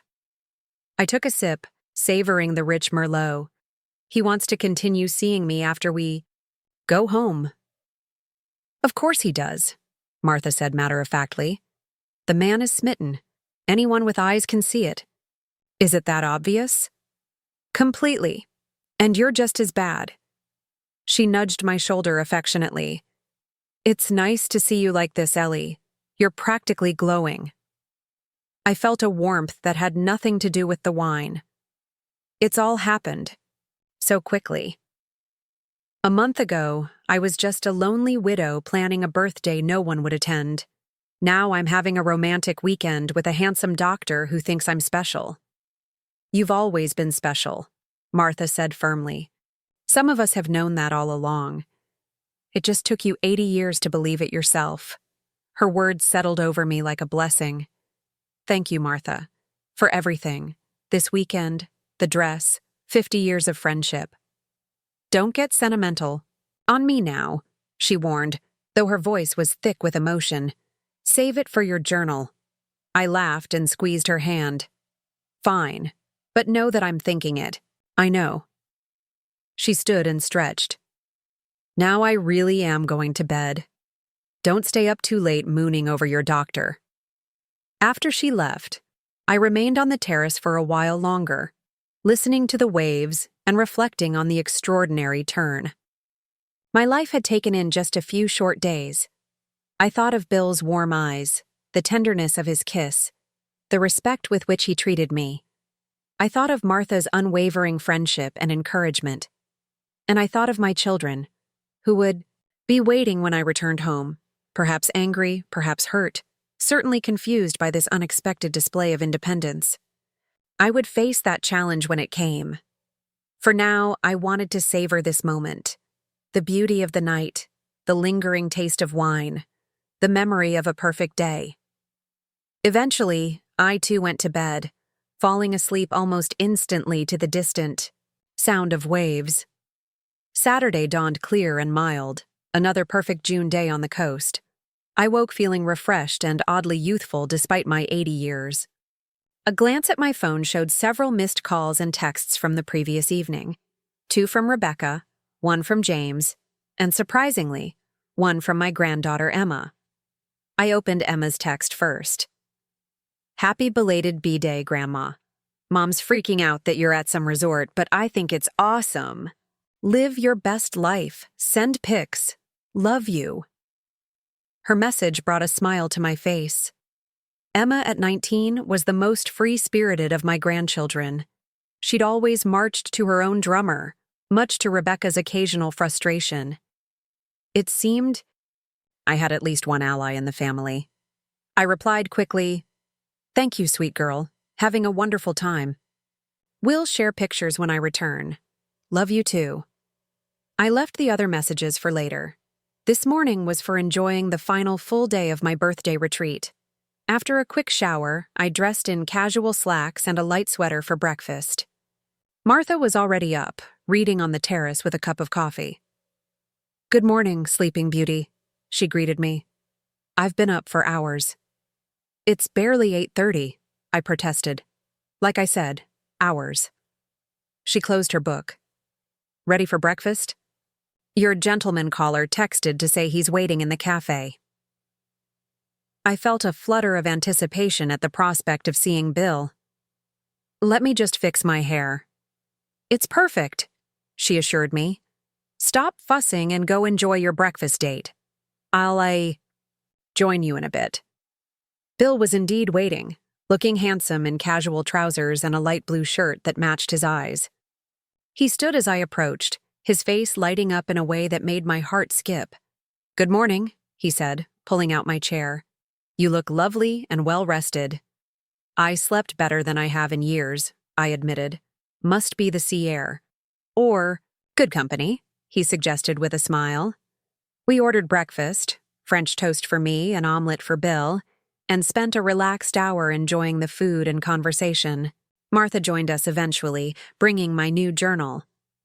"Since you'll likely have experiences worth recording today," she said, placing it beside my coffee cup. "What's on the agenda?" I asked, curious about what they might have planned. "Well," Bill began, glancing at Martha, "we thought we'd let you decide. The resort offers a painting class this morning, or there's a guided tide pool exploration. Or if you prefer, we could just relax by the pool." The thought of a day with no obligations, no one else's schedule to accommodate, was still novel, enough to give me pause. What did I want to do? The tide pools sound interesting, I decided. I've always loved seeing the little ecosystems hidden there.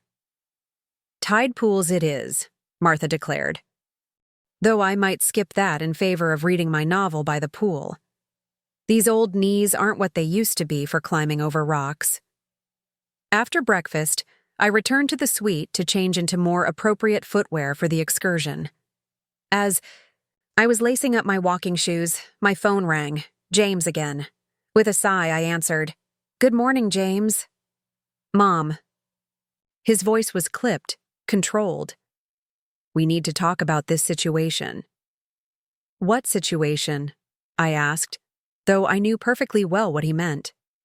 This getaway of yours, running off without telling anyone, staying at an expensive resort. It's not like you. I sat on the edge of the bed, mentally preparing for the conversation. Perhaps you don't know me as well as you think, James. What's that supposed to mean? His tone sharpened. It means I'm more than just your mother. I'm a person with my own wants and needs. And right now, what I want and need is to enjoy the final day of my birthday trip without being made to feel guilty about it. A long pause. Mom, we're worried about you. This behavior is completely out of character. First, you miss your medication. What medication? I interrupted, confused. Your blood pressure pills. Rebecca said you left them on the kitchen counter when she stopped by your house yesterday. I shook my head, though he couldn't see it. James, I don't take blood pressure medication. I never have. My pressure has always been excellent. But Rebecca said. Rebecca was mistaken, I said firmly. Or perhaps she saw some other medication.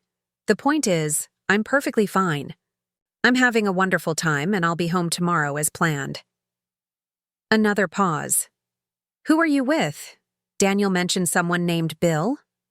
The question carried an unmistakable note of suspicion. Yes, Bill Carter. He's a friend from the community center. A retired doctor, as a matter of fact. He and Martha organized this weekend as a birthday surprise. A doctor. James's voice was flat. And how long have you known this friend? I felt a flare of indignation at his tone. Long enough to know he's a gentleman who treats me with respect and consideration. Now, if you'll excuse me, I have plans for the day. Mom, wait. I'll call you tomorrow when I get home, I said, cutting him off. Goodbye, James.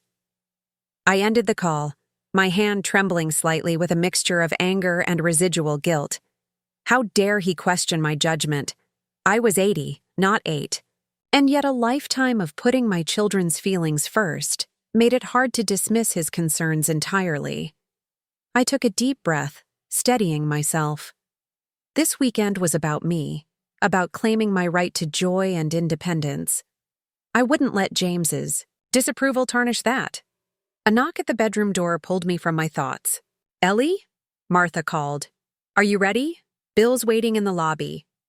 Coming, I replied, pushing thoughts of James aside. Today was still mine to enjoy. The tide pool excursion proved to be fascinating. Our guide, a marine biology student, named Max, led a small group of us along a stretch of rocky coastline inaccessible to casual visitors. He pointed out colorful sea anemones, scuttling hermit crabs, starfish clinging to the rocks, and even a small octopus that had taken refuge. In a deeper pool, Bill stayed close by my side throughout, offering his hand when the terrain grew uneven, listening intently as Max shared his knowledge of marine ecosystems. We lingered behind the group at several points, taking time to truly observe the intricate life in each pool. It's remarkable, isn't it?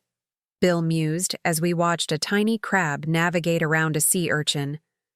All these complex lives unfolding just beneath the surface, most people walking by without ever noticing.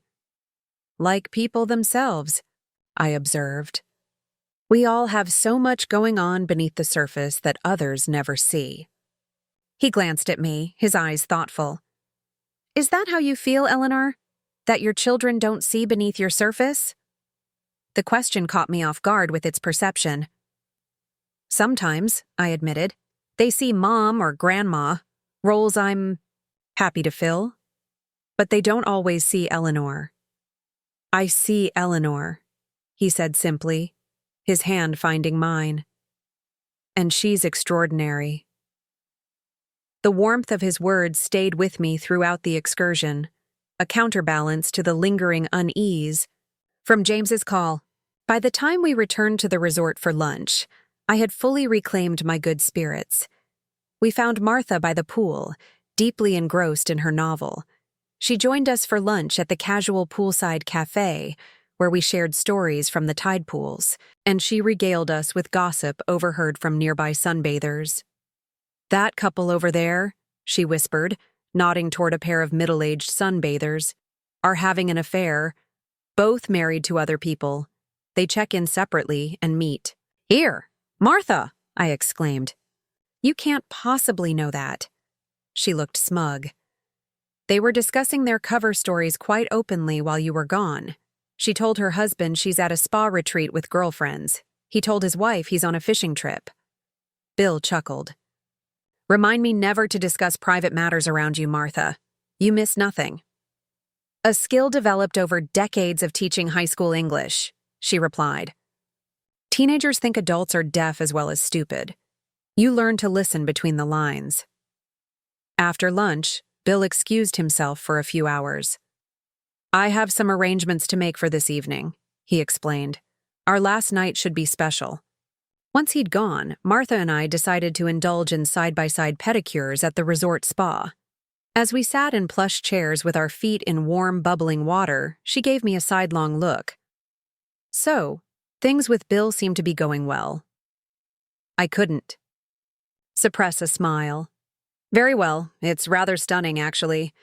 I wasn't looking for whatever this is." "Romance," she supplied. "You can say the word, Ellie. It won't cause a scandal." I laughed softly. "Fine.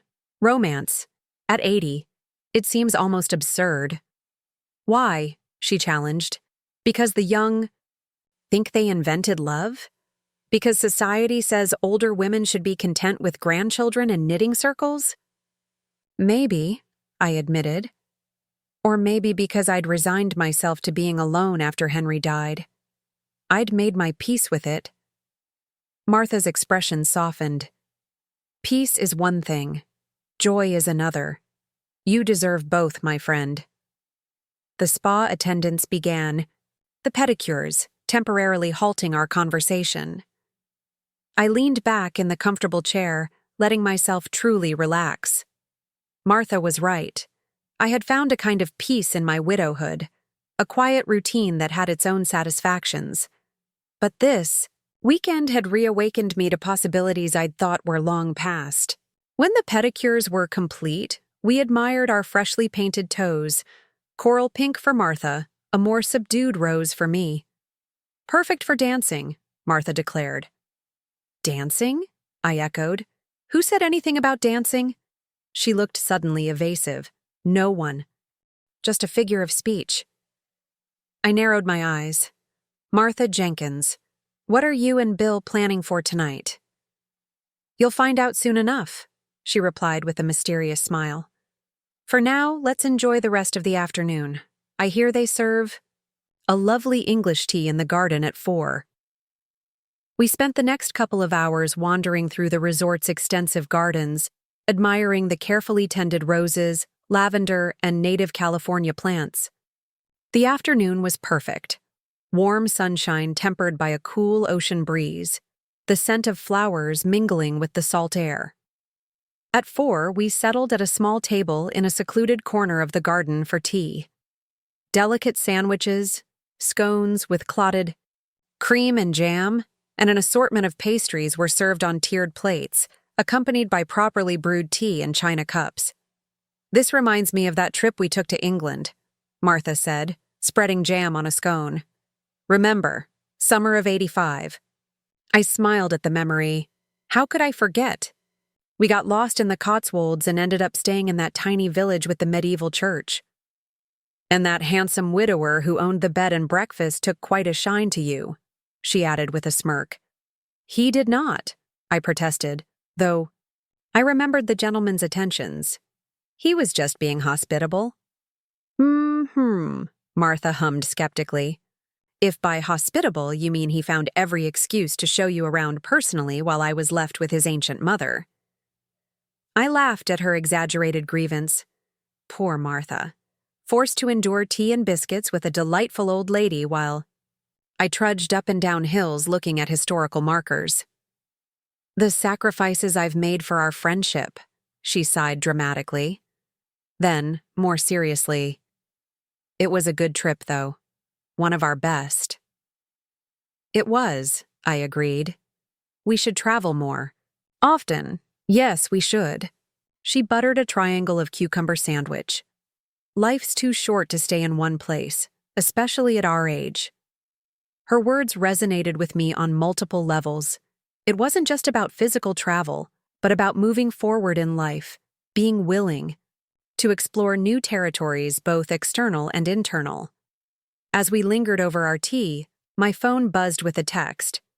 I expected another message from one of my children, but instead found a note from Bill. Wear something nice for dancing tonight. I'll collect you at 7. I showed the message to Martha, who didn't seem at all surprised. Dancing? That's what you were hinting at earlier. What's happening tonight? She just smiled mysteriously. You'll see. And yes, wear that new blue dress again. It's perfect for what Bill has planned. Back in our suite, I showered and dressed, with particular care, applying makeup and styling my hair with more attention than usual. The blue dress looked just as flattering as it had the night before, and I added the silver swallow pendant Bill had given me. Martha, dressed in a flowing black ensemble with dramatic silver jewelry, nodded approvingly when I emerged from my bedroom. Perfect. Bill won't know what hit him. Are you going to tell me where we're going? I asked, securing a small silver earring. And ruin the surprise? Absolutely not. She checked her watch. He'll be here any minute. Ready for your final night of birthday celebrations? Before I could answer, there was a knock at the door. Martha opened it to reveal Bill, handsome in a dark suit and tie, holding a small bouquet of white roses. For the birthday girl, he said, presenting them to me with a warm smile. Though technically, your birthday celebrations should be over by now. Nonsense, Martha declared. 80 years deserves at least a week of festivities? Bill offered an arm to each of us. In that case, shall we continue the festivities? Our destination awaits. He led us not to a car as I'd expected, but toward the main building of the resort. We entered through a side door and followed a corridor I hadn't explored before, finally stopping before a set of double doors marked Ocean View Ballroom. Ready? Bill asked, looking at me with a mixture of excitement and nervousness. Before I could respond, he pushed open the doors to reveal a stunning ballroom with floor-to-ceiling windows overlooking the moonlit ocean. A small ensemble played, soft jazz in one corner, and several couples danced on the polished floor. Tables draped in white linen surrounded the dance area, each with flickering candles and fresh flowers. The resort hosts a dinner dance every Saturday, Bill explained. I thought it would be a nice way to end our weekend. It's perfect, I said, genuinely moved by his thoughtfulness. I haven't danced in years. Then we have some catching up to do, he replied, his eyes twinkling. We were shown to a table near the dance floor, where champagne was already waiting. After a toast to new beginnings, Bill extended his hand to me. May I have this dance, Eleanor? I hesitated only briefly before placing my hand in his. Fair warning, I'm rather out of practice. So am I, he admitted as he led me to the floor. But I suspect it's like riding a bicycle. You never really forget. He was right. As he took me in his arms and we began to move to the music, a smooth, romantic standard, the steps came back naturally. He was a good lead, confident without being overbearing, and we quickly found our rhythm together.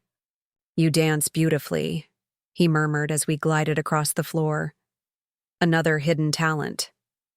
Hardly hidden, I replied with a smile. Henry and I used to dance often when we were younger. It was one of our favorite things to do together. He was a lucky man, Bill said softly. I was a lucky woman, I countered. We had a good marriage. Not perfect. No marriage is. But good. I paused, then added, I miss him still, you know. That never really goes away. Bill nodded, his expression understanding. Nor should it. Helen has been gone 12 years now, and I still find myself turning to tell her something interesting I've read or heard. He twirled me gently before continuing. But I've learned that loving someone who's gone doesn't mean you can't open your heart again. Yes, I agreed, feeling a deep resonance with his words. That's exactly it. We danced 2 more songs before returning to the table, where Martha sat in conversation with an elegant older gentleman. Ellie, Bill, this is George, she introduced us. George is visiting from San Francisco and was kind enough to keep me company while you two were dancing.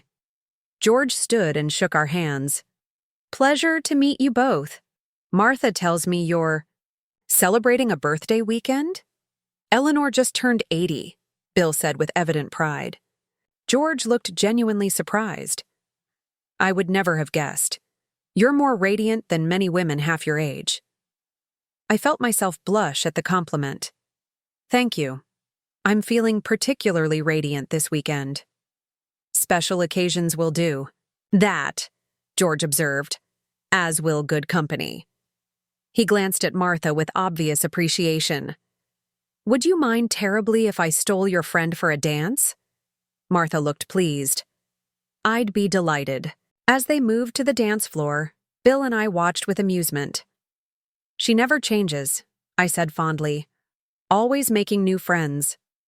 It's a gift, Bill agreed, though I'm more interested in deepening the friendships I already have. He took my hand across the table. This weekend has been extraordinary, Eleanor. I want you to know how much it's meant to me. It's meant a great deal to me, too, I replied softly. When we return home tomorrow, I hope this isn't the end, he continued, his eyes steady on mine. I hope it's just the beginning. The simple sincerity of his words touched me deeply. So do I, Bill. So do I.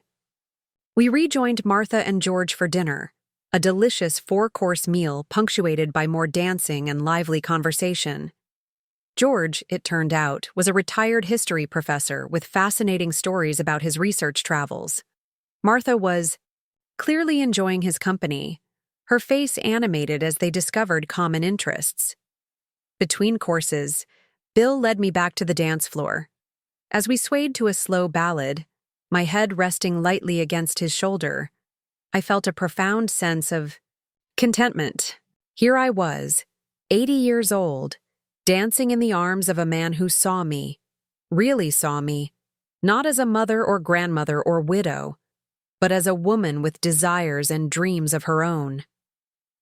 Penny for your thoughts, Bill murmured close to my ear. I was just thinking how unexpected life can be, I replied. A week ago, I was dreading my birthday, feeling invisible and overlooked. Now here I am, having the most wonderful weekend of my life. He pulled back slightly to look into my eyes. You should never feel invisible, Eleanor. You light up every room you enter. Before I could respond, he leaned forward and kissed me, right there on the dance floor. It was brief but tender, a promise of things to come. When the dance ended, we returned to find Martha alone at the table, looking pleased with herself. Where's George? I asked, noticing his absence. Gone to arrange drinks at the lobby bar, she explained. We'll join him after dinner for a nightcap. She gave me a significant look. Unless you two have other plans. Martha, I admonished, feeling myself blush again. Bill laughed. You're incorrigible, Martha, but we'd be happy to join you and George for a drink. The rest of the evening passed in a pleasant blur of dancing, conversation, and laughter. By the time we finally said goodnight to George and headed back to our respective rooms, it was well past midnight. At my suite door, Bill took both my hands in his. Thank you for a magical evening, Eleanor, for a magical weekend. Thank you for making it so, I replied. I've never had a birthday like this before. Good, he said with a smile.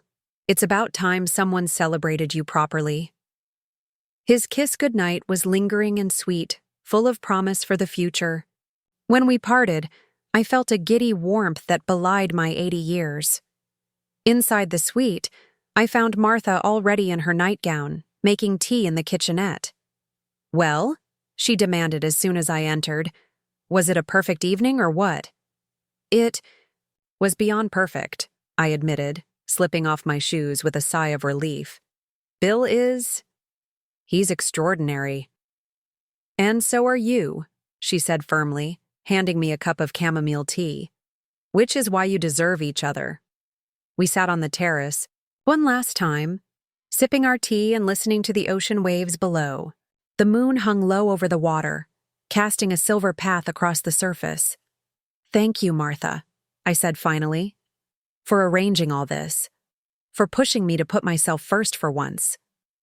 "You're welcome," she replied simply.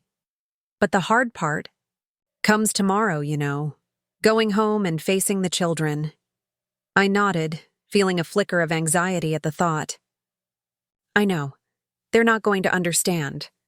"Probably not," she agreed. "At least not at first. But they'll adjust. They'll have to." "Yes," I said softly. "They will."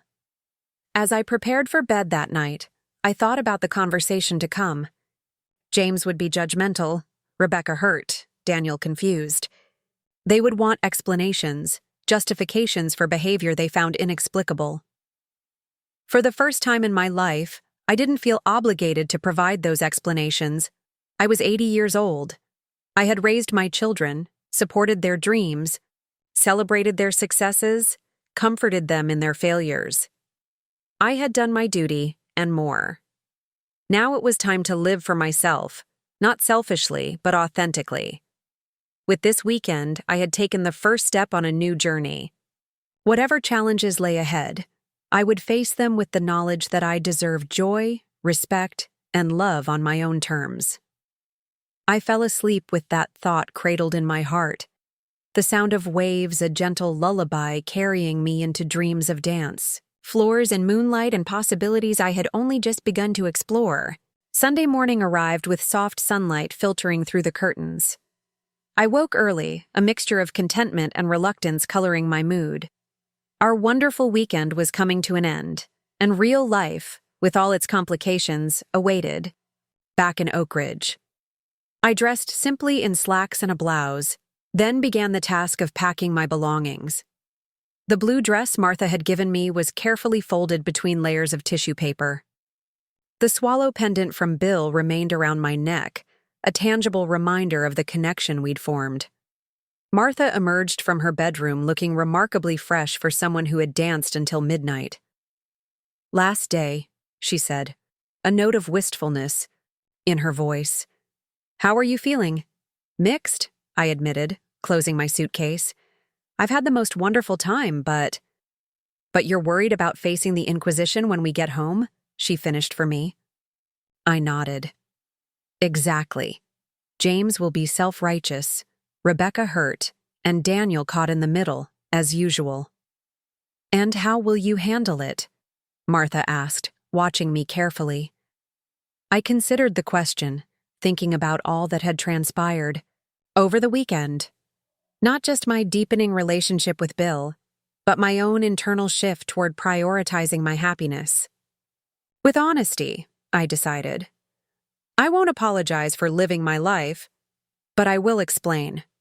They deserve that much. Martha nodded approvingly. "Good girl. Now, shall we have one last breakfast with your doctor before we head home?" Bill was waiting, in the cafe reading a newspaper with a cup of coffee. He set it aside immediately when he saw us, standing to greet me with a gentle kiss on the cheek. "Good morning, ladies. Sleep well?"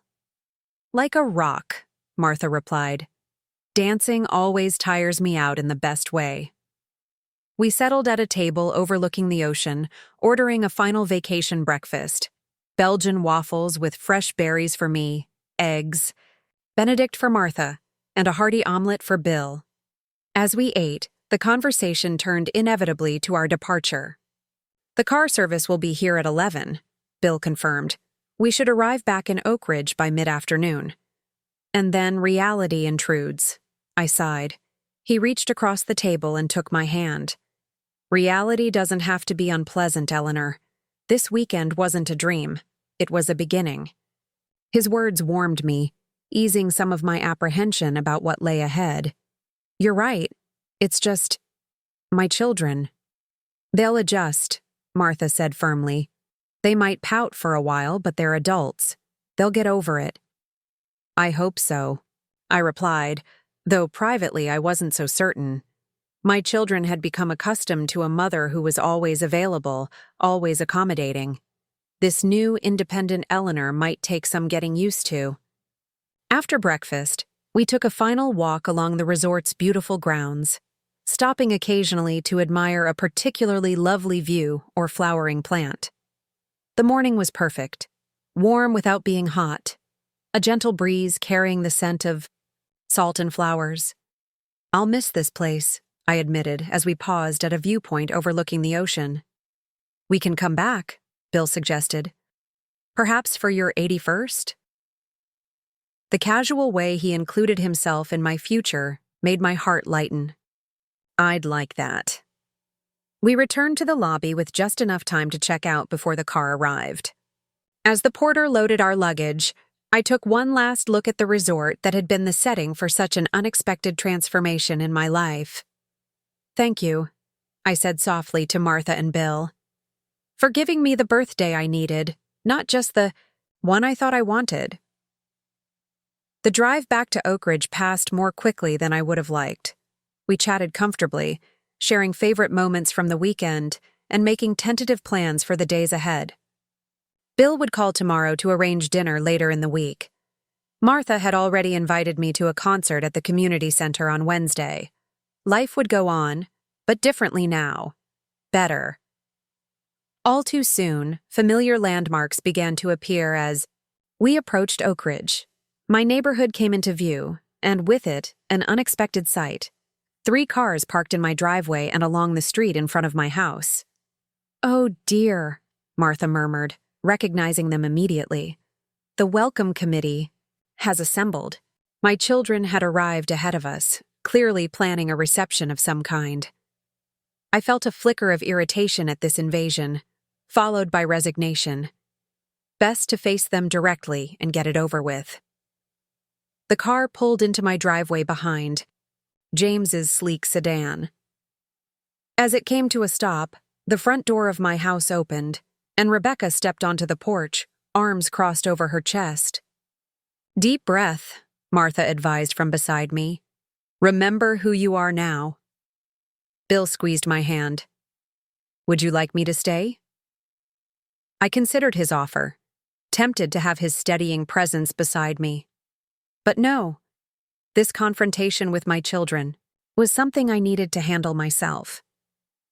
Thank you, but I think it's better if I face them alone, I said. I'll call you later? Absolutely, he replied, then leaned over and kissed me softly. For courage, he whispered. The driver opened my door and I stepped out into the sunshine. Rebecca's expression tightened at the sight of Bill in the car, but she said nothing as I retrieved my suitcase from the trunk and thanked the driver. Martha emerged next, giving Rebecca a cheerful wave that was not returned. Good luck, she murmured to me. Call me after the dust settles. As Martha and Bill departed in the car, I turned to face my daughter. Hello, Rebecca. This is a surprise. Is it? Her voice was cool. We were worried about you. As I told you several times on the phone, there was no need to worry, I replied, keeping my tone even as I climbed the steps to the porch. I was perfectly fine. She followed me inside, where James and Daniel were waiting in the living room.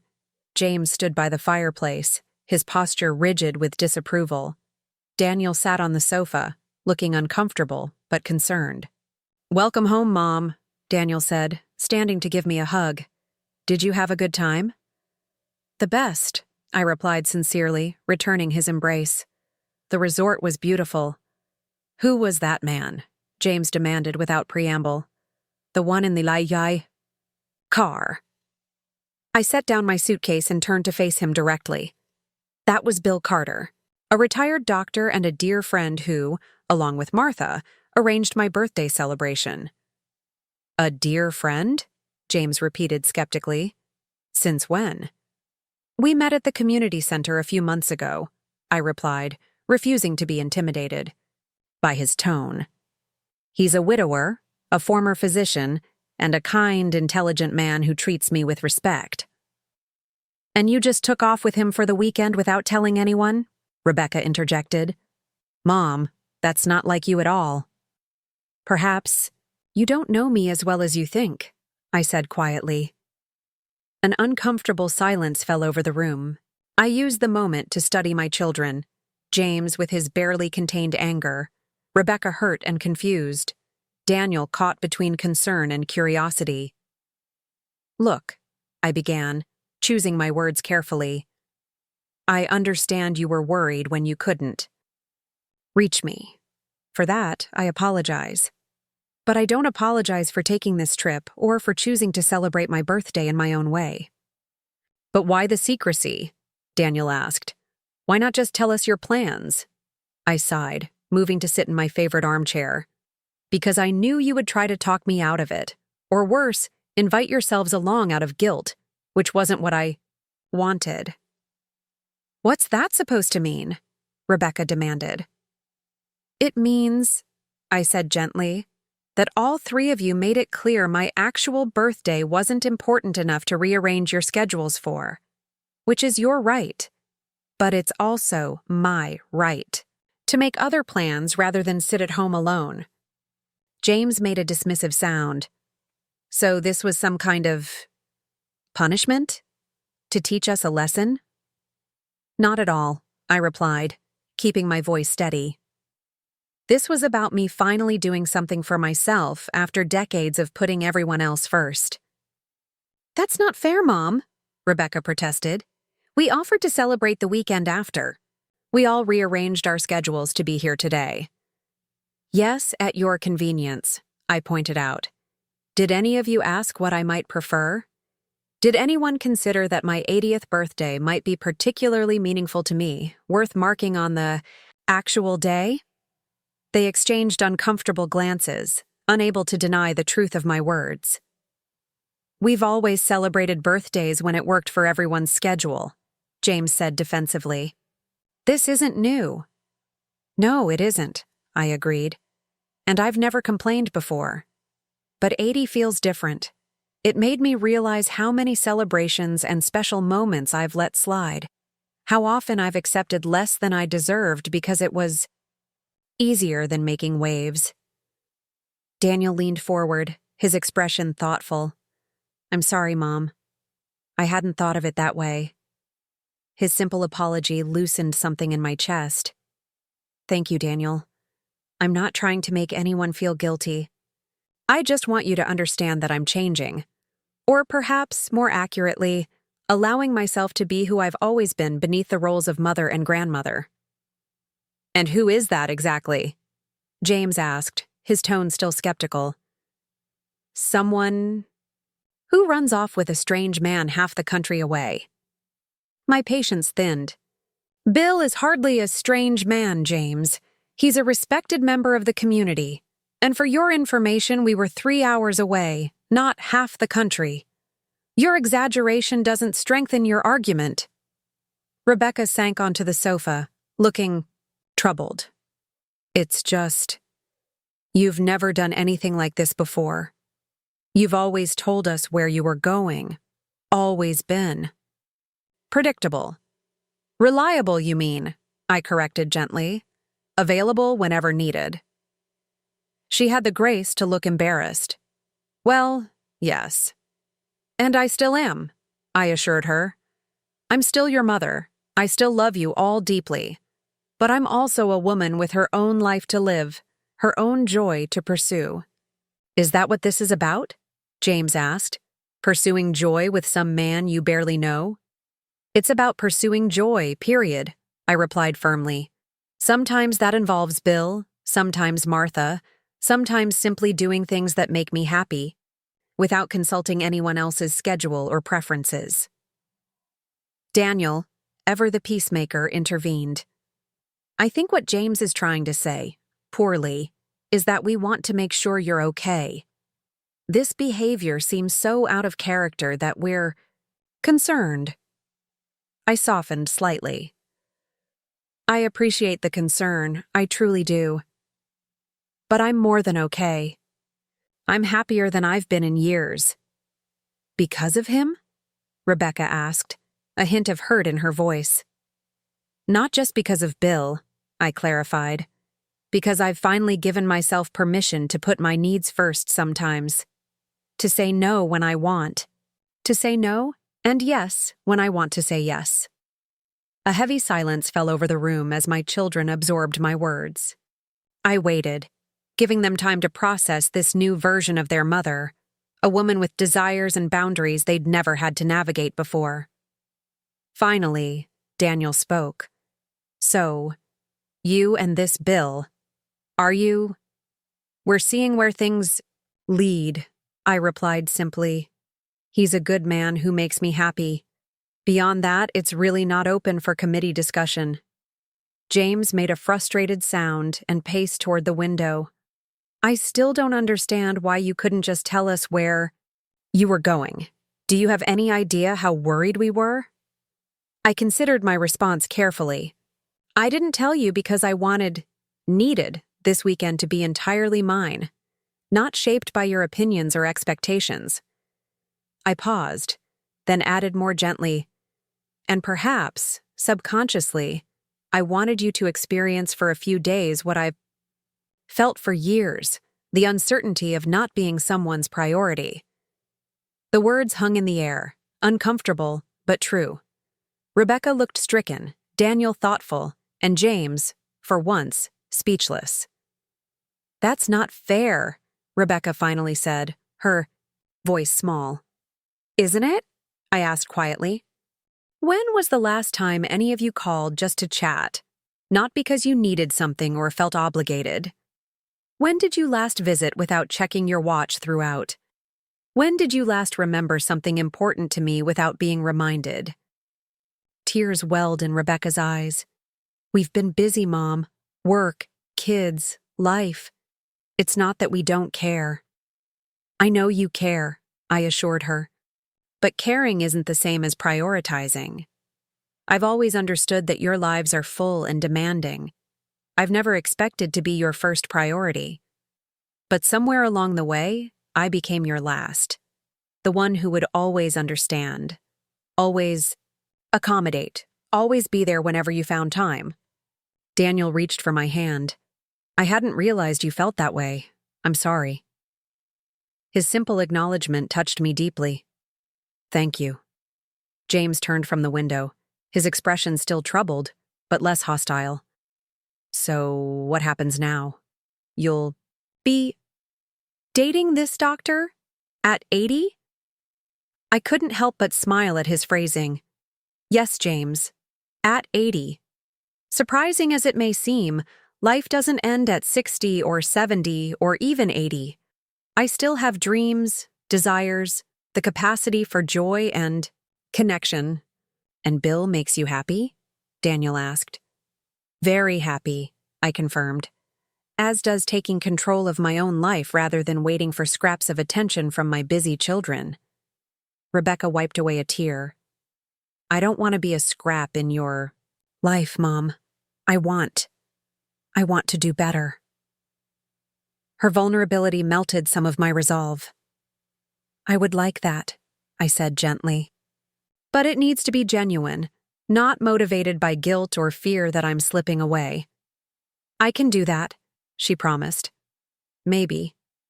Maybe we could have lunch this week, just us? I'd love that, I agreed, smiling at her. Though it will need to be Thursday. I have plans Tuesday and Wednesday. Her eyebrows rose slightly at my suddenly full calendar, but she nodded. Thursday works. James remained by the window, still processing. I could see the struggle playing out across his face, the desire to maintain control warring with the realization that he no longer had any. James? I prompted gently. Thoughts? He sighed heavily. I still don't like how you handled this, Mom, but I suppose you're entitled to live your life however you choose. It wasn't a ringing endorsement, but it was progress. Thank you. That's all I'm asking for. The space to make my own choices, even if they're not the ones you would make for me. Daniel stood, sensing the conversation had reached its natural conclusion. We should probably go and let you rest. It sounds like you had quite a weekend. I rose as well, relieved the confrontation had gone better than I'd feared. Yes, but a wonderful one. Rebecca hugged me tightly. I really am sorry we missed your birthday, Mom. Next year will be different. I promise. I know, dear, I said, returning her embrace, and I appreciate that. But remember, it's not just about my birthday. It's about making space for each other in our lives consistently, not just on special occasions. She nodded, against my shoulder. I understand. I'll try harder. As my children prepared to leave, I felt a curious mixture of exhaustion and exhilaration. Standing up for myself, setting boundaries, expressing needs, was new territory, but it felt right. Necessary. At the door, Daniel lingered after James and Rebecca had already stepped outside. Mom, he said quietly, I just want you to know. I'm happy for you. This new independence, even Bill, if he's good to you, then I'm glad. His simple acceptance brought tears to my eyes. Thank you, Daniel. That means more than you know. After they'd gone, I stood in the quiet of my living room, absorbing the familiar surroundings that somehow looked different now. This was still my home, filled with memories and comforts accumulated over decades. But I was returning to it as a slightly different Eleanor, one who had claimed her right to joy, to independence, to being more than just someone's mother or grandmother. I unpacked slowly, hanging the blue dress carefully in my closet, placing the new journals on my bedside table. Each item was a tangible reminder of the weekend that had changed everything. When my phone rang, I knew without checking who it would be. Hello, Bill, I answered, smiling despite my fatigue. How did it go? He asked, concern evident in his voice. Better than expected, worse than hoped, I replied honestly. But we're working through it. I'm glad, he said. I've been thinking about you all afternoon. The simple admission warmed me. I've been thinking about you too. Would tomorrow be too soon to see you again? He asked, a touch of uncertainty in his voice that I found endearing. Not too soon at all, I assured him. I'd like that very much. We made plans for lunch at a cafe near the community center, then reluctantly said goodbye. As I set the phone down, I noticed the time, nearly 5 o'clock. Usually by now, I would have started preparing a solitary dinner, perhaps called one of the children afterward if I was feeling particularly lonely. Instead, I picked up the phone again and dialed Martha. The Inquisition is over, I told her, when she answered. And I survived. Never doubted you for a minute, she replied. What are you doing for dinner? Want company? Actually, I said, surprising myself, I think I'd like to try that new Thai place downtown. Care to join me? Eleanor Thompson, eating out on a Sunday night? She gasped in mock horror. Who are you and what have you done with my friend? I laughed, feeling lighter than I had in years. I'm the new and improved version. 80 years in the making. Well, I approve wholeheartedly, she declared. Pick you up in 30 minutes. After we hung up, I stood for a moment in the center of my quiet house, taking stock. For 8 years since Henry's death, I had lived according to established patterns, careful routines that filled my days predictably, if not always joyfully. Now, in the space of a long weekend, everything had shifted.